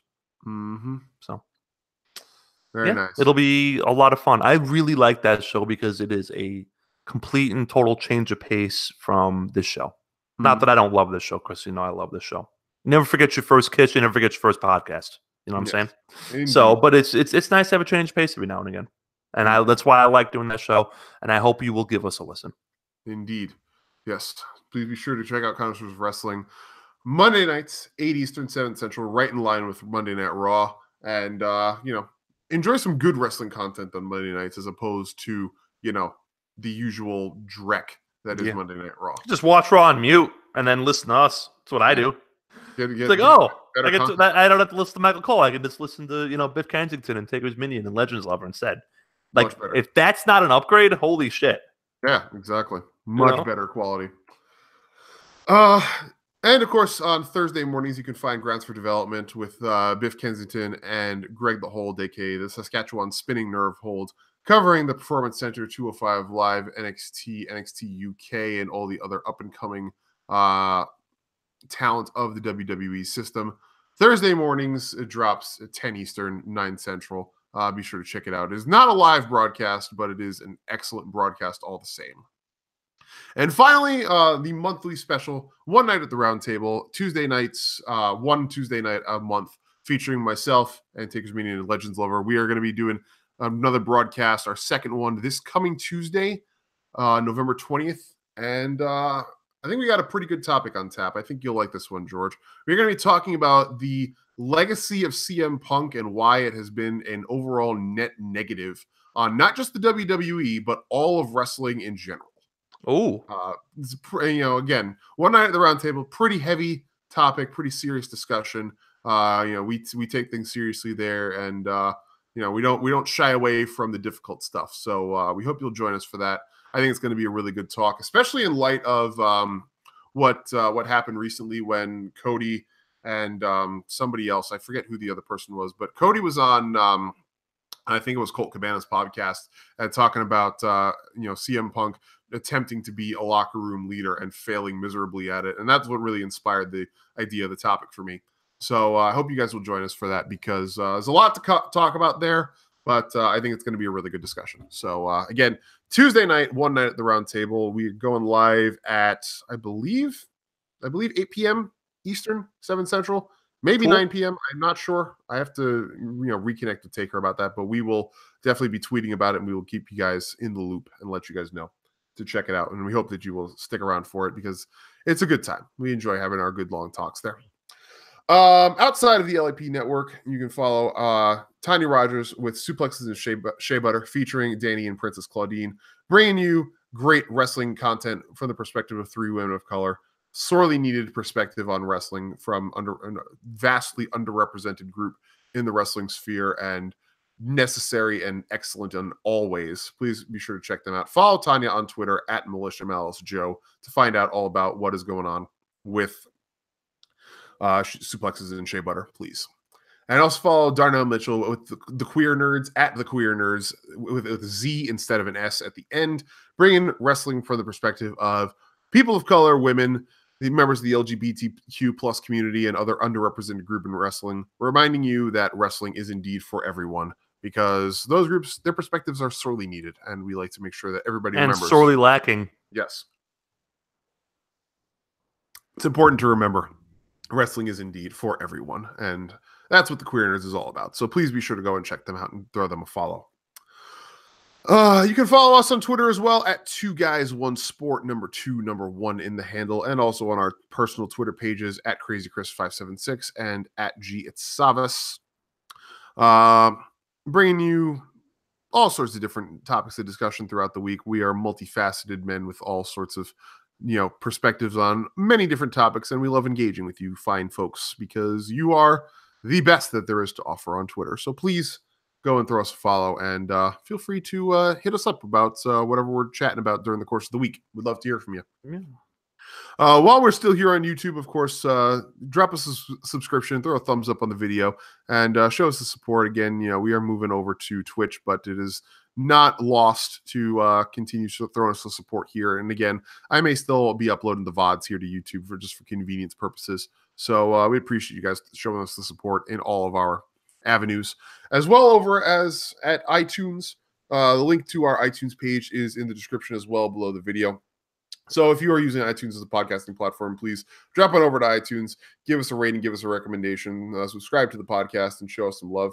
I'm going to be working over the course of the next couple of weeks on bringing the show to other major podcasting syndication channels, because I think that is probably for the best for those who are not tethered to the Apple system of devices and such.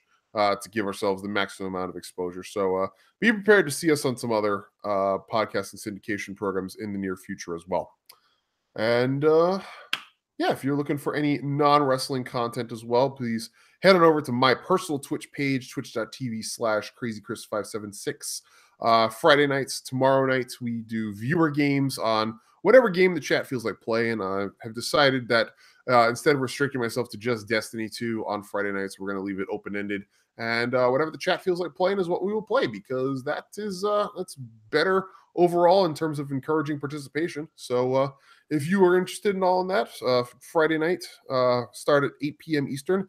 And we also broadcast it on Saturdays and Sundays starting at 7 p.m. Eastern, and on Mondays and Wednesdays as well, starting at 8 p.m. Eastern. So again, twitch.tv/crazychris576. Appreciate you all for the support. And I think that does it. I got one. Us. You got one. Yes. Yes, you do have one. I know what it is too. It's cold. So I found an organization that will help you take your spare clothing and give it to needy children. It is called Operation Warm, WARM, operationwarm.org. They will take clothing and they will take money, and it's all tax deductible. So if you want to get a donation in before and have it on your 2018 taxes, they're 100% tax deductible. They're a 401. They're a 501c3 charity, so you can get a tax deduction. Operation Warm. The lady did some work with them last weekend, and they're good people, so I highly recommend them. Mm-hmm. I trust her judgment on this, and it's cold. So if you got spare clothes lying around, and you're looking to get rid of them, and they can help you, or you can find someone in your community. I strongly encourage our listeners to do that. Absolutely, yeah. So give to those who are less fortunate. Yeah, operationwarm.org. And yeah, it's the holidays around the corner, guys. So. Yep. All right. And yeah, we will see you guys in 2 weeks for episode 82. Well, I will. George, you will. I will not. Yes. I will be Florida man. Yes. I'll be running around naked. I'll be running around naked in a drive-through. Do not ever be Florida man. No, I'll be running around naked in a drive-through in the great Florida man spirit. Oh no. Yep. I'll be wearing a cod piece and a banana hat. I am Florida man. But bringing it back real quick, the one of the things about my match of the week, the post match, where they give the speeches after they win in the big tournament. Evil calls out KES, who were the champions at the time. Lance Archer comes out wearing the belt like a cod piece. So anybody that has ever complained about how Roman Reigns carries his title belts, I would direct you to that and then tell you to kindly shut the fuck up forever. Anybody who complains about how anybody carries a belt has got way too much time on their hands. Yeah, that's true too. Take us home, my friend. As always, a sincere thank you for listening to us. You guys, we are blessed, Chris. We are blessed that we have such good listeners. Mm-hmm. Yes, we are. Thanks for starting your weekend with us. Thanks for being good. Thanks for being kind. Thanks for not working yourselves into a shoot. Yeah. That's Chris. I'm George. This is Two Guys, One Sport. Good night, everybody. Episode 81 is in the books.